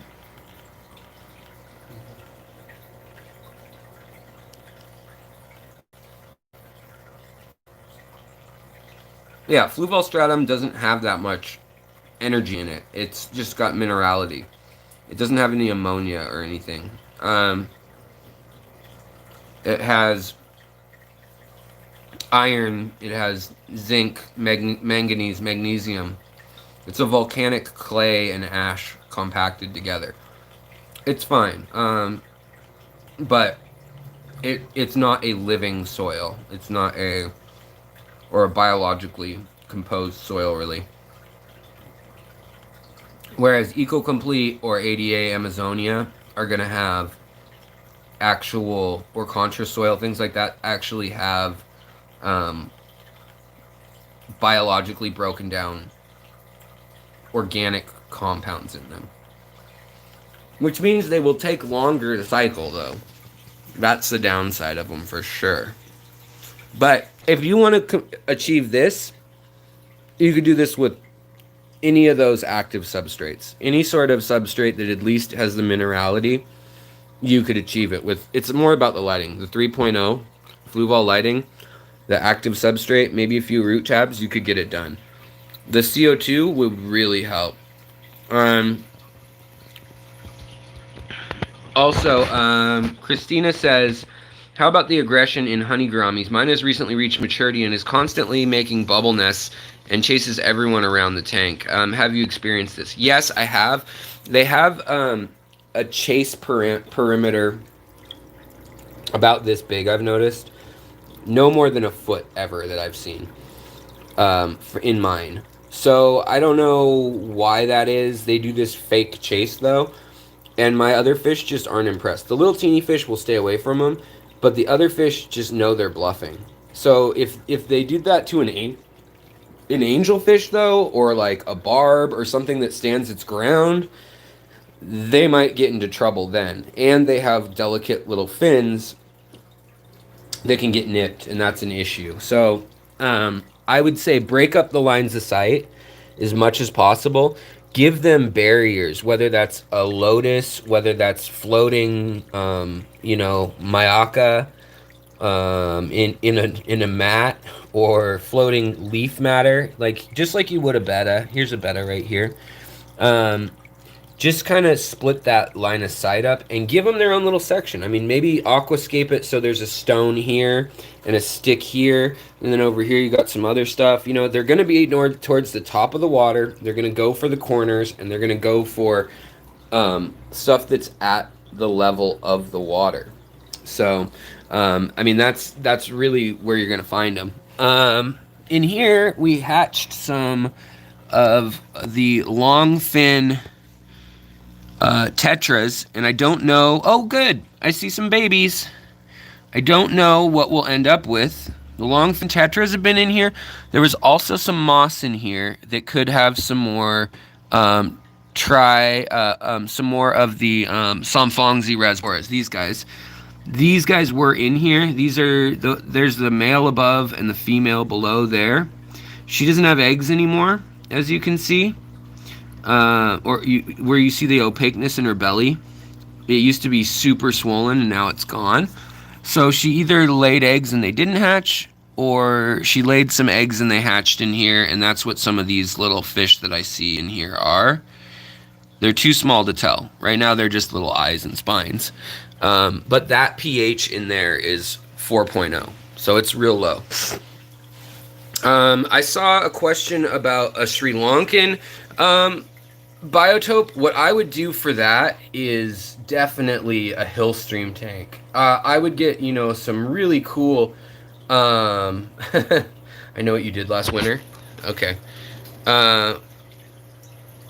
Let's see. Yeah, hopefully, I'm really hoping that is the longfin tetrafry. I have a feeling, though, I've kept tetrafry before, and they look a little different than that one. It's the same, but it's different. The light is going to blink here, so ignore that for a moment. But what I was going to say is this is set up like a Hillstream tank, so I know the light's going to be annoying for a sec, but get a power head, get an extra air stone, get another little pump. Usually I would put this little pump over here somewhere so that when the water comes around, then something pushes it back the other way. Or I would put it over here and have them cross in the middle, and they kind of cancel out by here, and I'd put a rock right here. And that gives you the exact mimicking of like a stream. So that you've got, like here, I've got rocks that come around into here. And there's moss and wood, so you can't see it very well. There's another rock right in here. But that, when I turn the power head on for 12 hours a day, that gives all these gobies and all the little fast-moving fish oh, there's my Sultan pleco too. See it? The Peclotia. And then we've got the little whiptail lizard cats. I'm going to try to spawn them too. We'll see what happens. But the gobies now are no longer shy. They're ready to come out, and it's because of all these wispy plants. However, these wispy plants, God, that's strobing. I can't do it. Sorry, guys. The wispy plants are what really free them up to do that. But you need that moving water, and if I did a Sri Lankan tank, I would do some of those really cool Hillstream loaches and Hillstream like miniature trouts, the danios, the giant pearl danios. Everything in Sri Lanka has like a giant version of it. By the way, I'm gonna be selling these soon. I'm gonna be marketing them as Sherbert split spade tail rainbow endlers. I know that's a long name. Focus. You guys can find actual pictures on my Instagram or Facebook group or things like that. But they were 5 or 6 years ago from Lucas Brett's Rainbow Endler line, but now they've got this flag dorsal. They've got actual tiger stripes in the back. Then they've got a red flare on the bottom, black outline all around. They're pretty consistent. And then they've got all sorts of iridophores, or essentially what that means is it sparkles like glitter or rainbows. See that? And they're breeding true now with this split in the tail like I wanted. So see how they have a spade tail? It has a little notch in it now. So I've got that down pretty good. That's not a type of trait that I've ever seen stabilized in a line. I've seen the spade tail with the needle, but I've never seen the dual needle. So we're going to try to bring out the dual needle a little more over time, but this line is ready now. I do have enough fry coming out between all these tanks, there and there, that I'm going to be trying to get these genetics out if people want to work with them. I do want to cross them with the cherry albinos that Jess has. The snakeskin cherry albinos. I think that would be an interesting mix. All right, let's see here.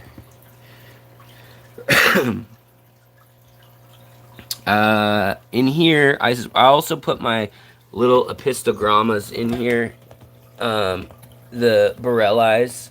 So here we have the little female. Wait, no, is that the female or male? I can't get close enough to see. I'm looking at this camera from too far away, guys. Looks like the male, maybe. Well, maybe not. I can't tell. I don't know nothing. I can't tell by looking that far. I'll have to look at the film later. But yeah, this is funny. Look at this pregnant shrimp holding on to duckweed as it floats down from the hang off the back filter. And she's just holding on. And then she'll let go. Oh, we've got one of the cinnamon roll mystery snails back there doing its thing. I like those. They're magenta and mahogany mystery snails that Aquatic Arts crossed, I guess. So let's see here. This is the Opistogramma borelli. This is the male here, now that I can see it. And you see the cheeks with the blue and red. Usually they have the elongated dorsal rays in the front, but and again, this one is eating my Malawa shrimp. These are actually gold. These are gold nebula shrimp right here. These ones, see, with the white spots on them. The totally clear ones are the Malawas. They're very similar. They're both Caridina. They don't seem to cross though, which is interesting. And then I've also got these, because when I didn't have a filter running in this tank at all, I used these guys with the long tails. They were my water agitation. They go to the top, they make the water move, they break the surface, they eat the little water fleas at the top, and these are my goldfin leopard danios. Some of them are just zebra danios that have spots, and then some are actually a leopard danio, which is just a slightly different species. But yeah. Hey, Danikin, what's going on? Kenny or Danny, but I'm guessing Kenny. How's it going? But yeah, you know, something interesting. This tank has had nothing in it as far as light and filter or CO2 or nutrients or anything for years now. The light has just been this one. It's like a knockoff of a Twin Star. It was mounted up like this, but it's just a very cheapo Chinese knockoff of a Twin Star. I think it's about a 6,500 Kelvin light though. So, oh, there's that nearite. That's a big, Malaysian. No, mystery snail. Got it finally. That's a big boy. That's a bruiser. Look, it's got a snail on its back too. I didn't think I'd like these. I haven't really been into snails for a while, but I am kind of finding them interesting. Like, how's it going to get onto that leaf? Is the whole leaf going to fall when it gets on there? Like, that's a big snail. Yep. Boom. Not the most graceful snail in the world. And then we've got a nearite up here. But in any case, I'm going to try breeding some of these mystery snails. See what happens. I got some of the interesting ones. Jamie Lee, hello. I hope you're doing well tonight. And also the other thing is these danios, they're ready to pop. Like the females, you can see that they're all eggy. They're full of their bellies are full of eggs. See that one there? She's so ready to have babies. Look at her belly. And then that male there with the gold on his fins. I should put them off to the side or down in one of these tanks perhaps. Also, I just got my new 150-gallon pump. Also, some of my cories are growing out down here. The last that didn't grow at the same rate as the other ones, they're down here. My reject endlers that are closer to what what's his name Lucas Brett's, what he has. You know, that one's actually not bad there, but it just didn't quite make the cut for whatever reason. Oh, it's because all the black on the front, and the tail is a little odd. But then panda loaches, that's the next breeding project too, and they're just chilling in here in the algae tank that's super oxygenated with hang off the back filter, air stone. And this is this is the oxymoron, or the what do you call it? The I don't know, hypocrite tank. The let's get these little panda loaches to come and hang out with us. Where is my favorite tool in the fish room? And we're gonna stop this blinking light. Okay, here we go. Oh, also, I forgot to say, all those yellow shrimp from Aquatic Arts are doing really well. They're up in here with the endlers. What? Why is there a red shrimp in here? I thought they were doing well. Now I got a red shrimp in here. Come on. Life. I'm going to try to catch him with my... Yeah, I'll catch him later. But there are yellow shrimp all over in here now. And I thought in that bag that I was going to have a whole bunch of dead ones. This is my algae moss. This is moss balls. This is what happens when you just rip apart moss balls and let them do their thing. They turn into a freaking mess. But it works really well for spawning shrimp and little endlers and guppies and things. This is a glass bottom tank. You can see some of the endlers are really teeny in here. But there's a lot of debris from plants in here that you know, less than optimal. But yeah, the yellow neocaridina's looking really good. Swimming all over. They're all over in that tangle. Is there a species of neurite that won't bedazzle their stupid eggs everywhere? Yeah. Yeah, the little teeny ones, these ones won't as much. I don't know that they won't ever. I haven't had them do it though. The mini tricolor or zebra neurite mini, they're pretty good. They're pretty darn good. I like them. They don't lay eggs in any of the tanks that I have. I don't know if it's just that they need salt water more, or if they're just so small that it dissolves or what. But yeah. And then these are the short nose algae eating Japanese shrimp from Aquatic Arts. I think they're the only people who have them in the States right now. But this one's pregnant, and I've had one give birth already, so some of those are growing out here.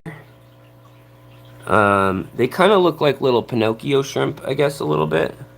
And some of them have like almost no color to them, and some have like yellow and green, and whatever they're eating, they kind of color up as.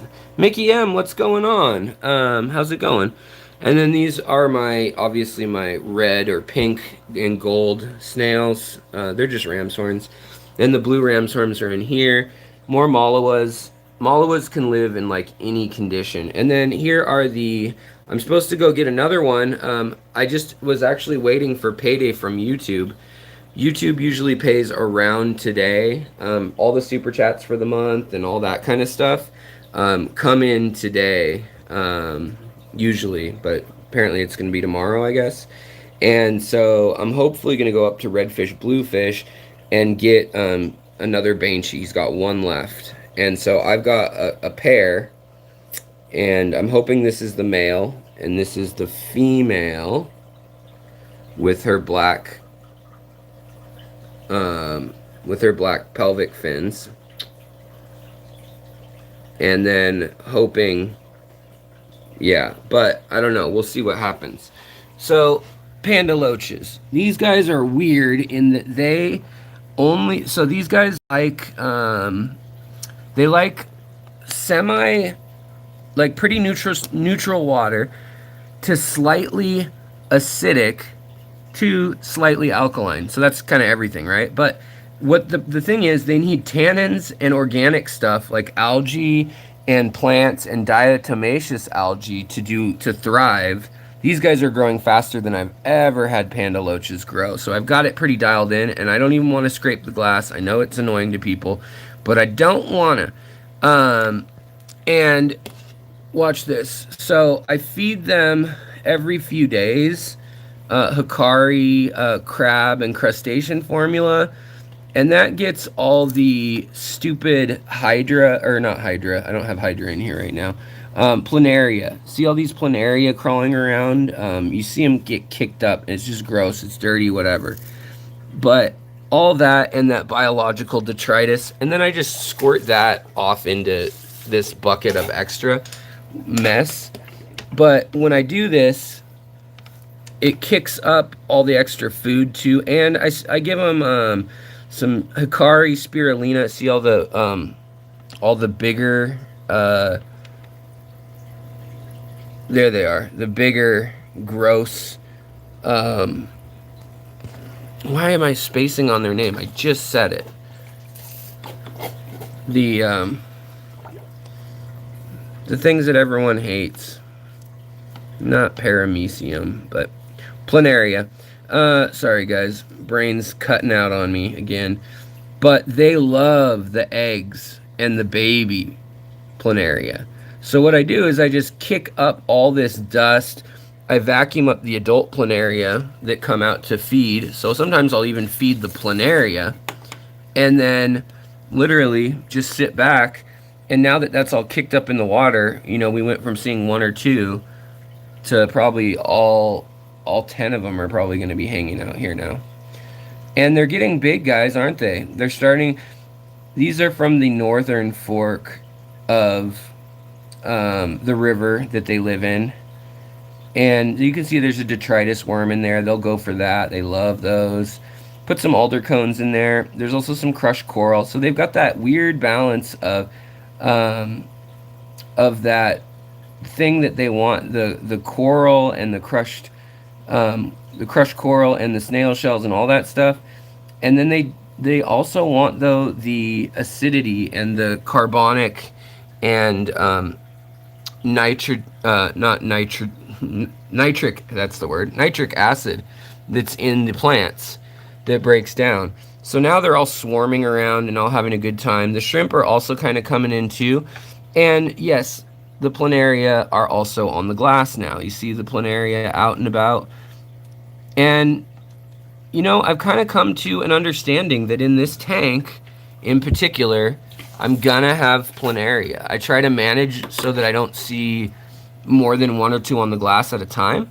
But, I mean, it's just how it is. But the panda loaches are doing amazing.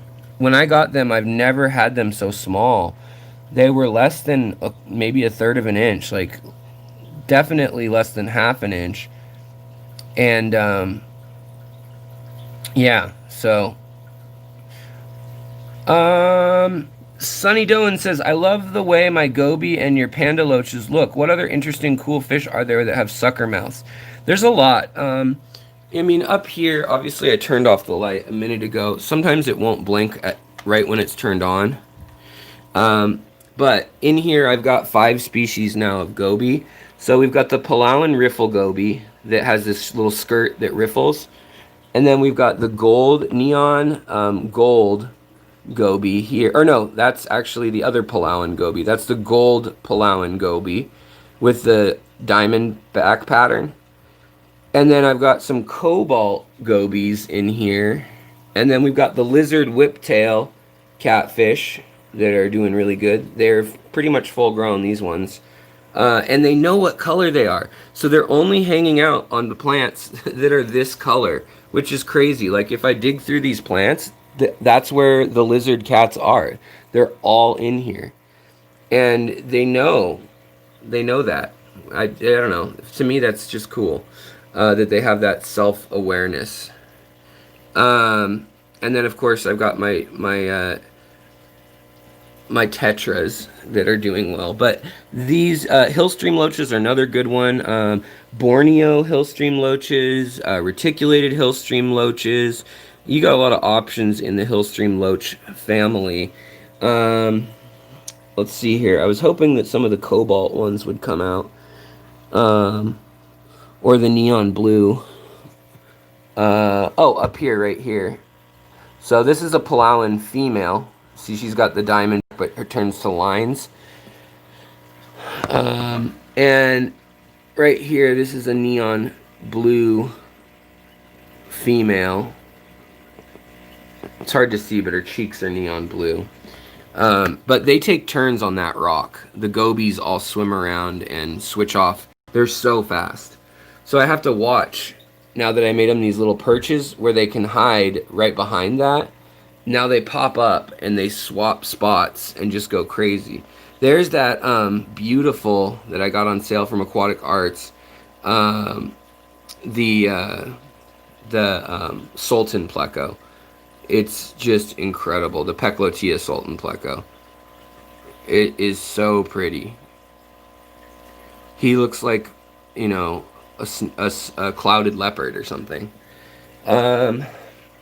I don't know where they all went. They were all hanging out here a minute ago when we had the light on earlier. But maybe they're done being social right now. But yeah, so the whiptails are good. Another good little one that has sucker mouth or kind of an odd elongated body are all, I mean, there are literally thousands of gobies. But wherever the lipstick goby went, in here, we'll see if he pops out. You know how he comes out is really weird. This is the weirdest fish I have, behavior wise, probably. So he is shy, but when I bang metal in the tank,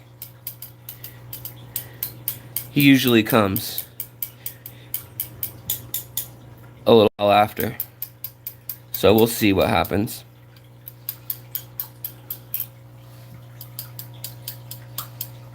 See if he comes out.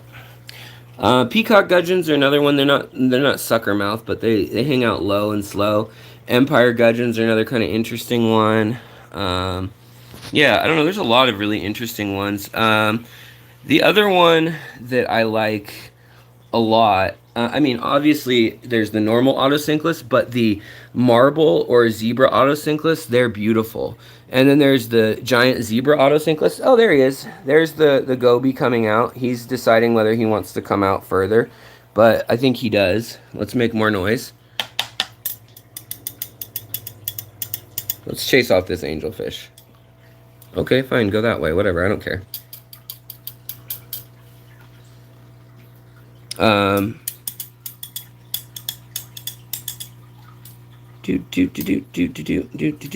Here he comes.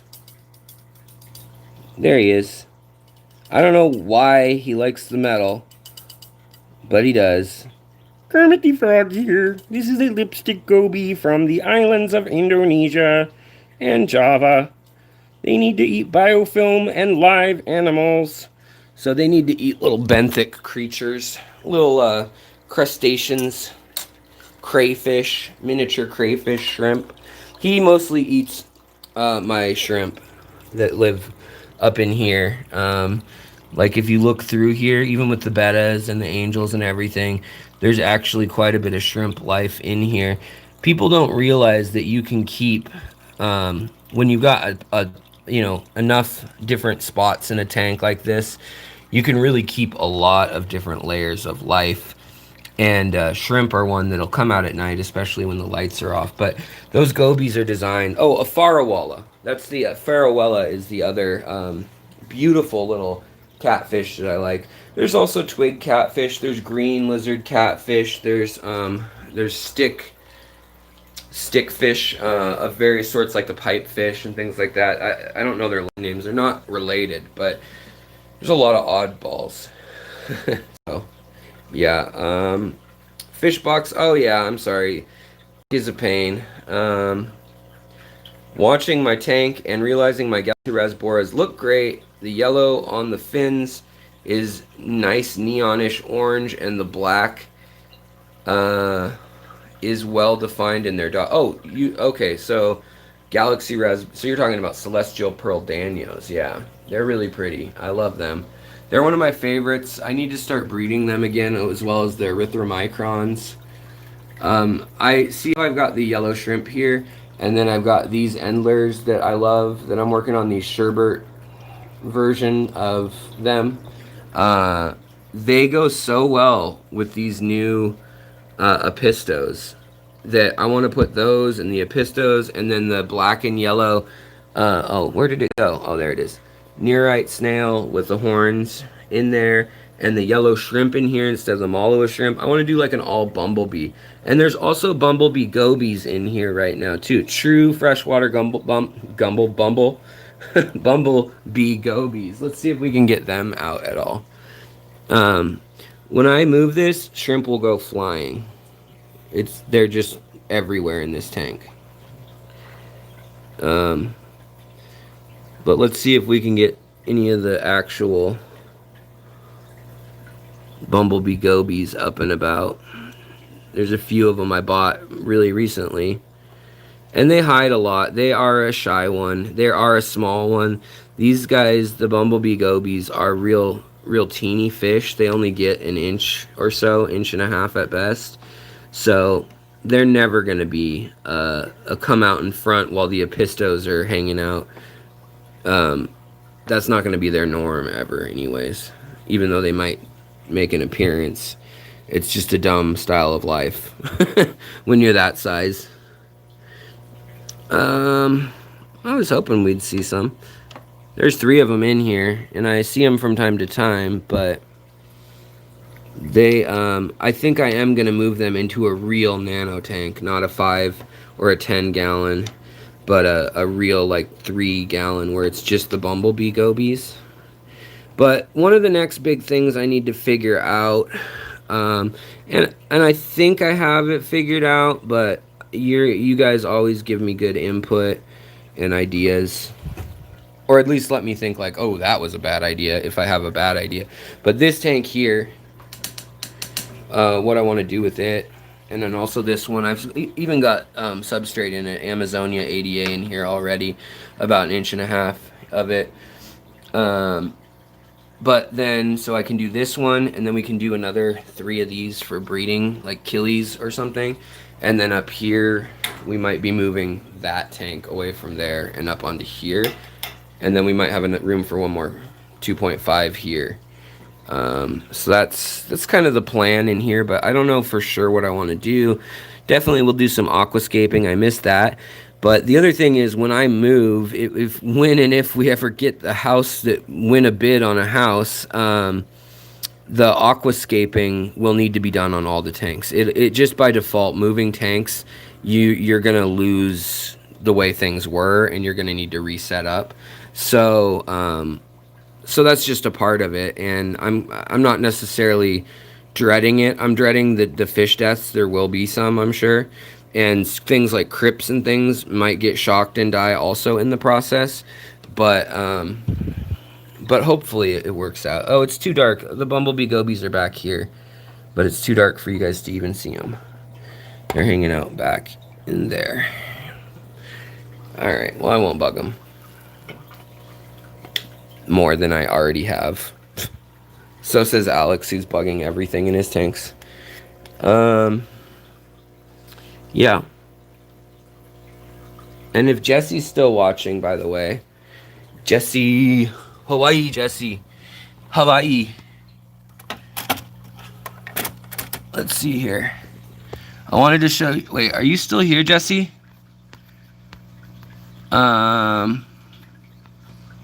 Jesse, can you hear me? Yeah, check out the immersed growth back there. That's Hygrophila blue coriumbosa. Jesse, can you hear me? Well, I don't care if he can hear me or not. We're going to go get what I'm going to show him. But in here, we've got the scarlet batis. And I think I have 3 2 for sure, maybe 3 confirmed females from my latest brood. And these are always a super huge pain to find females. Oh, what the heck? Come on. But the male was looking really good. I was super shocked when I saw him. He'd gone from this teeny little nothing to a fully colored, like, manly male of a little scarlet Battis. Chase, how's it going, buddy? Yeah, looks like no Jesse, for real. Chase, I need to come out and check out your setup soon. Or you can, I mean, we'll do a live stream thing maybe next Tuesday, maybe. I don't know. Should we do another live stream, guys? A home show? I've kind of worked out some of the kinks. Maybe this is hopeless. I should have done this beforehand. Like, just put them in a jar for y'all. This tank is an example of runaway. There we go. There's the little male. Come on. There's the male scarlet Battis right there.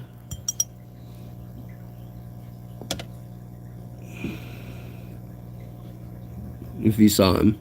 The females look the same but have no color. They're not red, obviously. But I think they're living off of the shrimp in there and whatever the detritus is. And then also the Somfong's Erasboras. We'll see if some of them hatch out more. But in here, this will be the big mystery for now, is what are we going to get out of here with the marbles and all the tannins and the 4.0 pH. I wish I'd done green water in here, actually. Yeah. So, let's see here.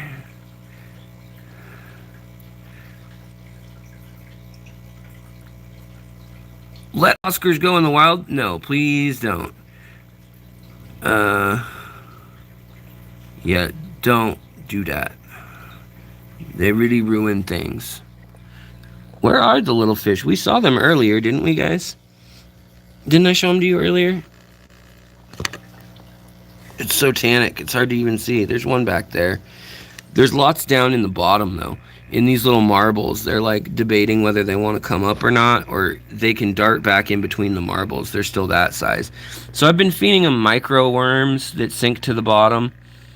Little white worms, micro worms, and then also vinegar eels, which will sink to the bottom. So that's kind of what I've been doing there. And then in here we've got, well, I won't bother showing you those either because it's too dark. But we've got the 2 different species of pygmy sunfish in there from the Gulf Coast regions. All right, guys. Well, I've been yammering on quite some time. We got to have a wonderful evening with my wife, the moderators, with all of you guys. I know it was kind of just a hangout session tonight and having a good time, chatting, keeping our minds off of the world. So many things wrong with the world today. Ba-ba-da-ba-ba-da. Where everybody knows your name. So yeah, I need to get a new light, that one that's blinking. It's just such a bummer that it was an expensive one. Maybe someone who knows how to solder can fix whatever false signal is telling it that it's overheating before it's even had a chance to heat up at all. But thank you so much, guys. We need one more thumbs up. That's all. And then I'll leave. That's it. I'll leave. I'll leave you guys alone forever. Oh, there we go. Got it. Boom. All right, guys. Well, I'm out of here. So take care of your critters. Take care of the people around you. Take care of your plants. And, of course, take care of yourself so you can do those other things. I know this was a real surface look at Biotope tanks, but I hope you guys had some fun. I had fun incorporating Laura. I'm glad you guys got to kind of see her, meet her a little more. I want to bring her more into the hobby. So that's that. Thank you for the super chatters. Thank you for the memberships, members. And thank you for lurking lurkers and for modding modders. Have a great day, you guys. I'll be in chats and stuff later, I'm sure. So have a great night. Laura, they all say thank you and they love you and you should bake more bread for everyone. All right, guys. I'll talk to you guys later. Have a good night. Bye.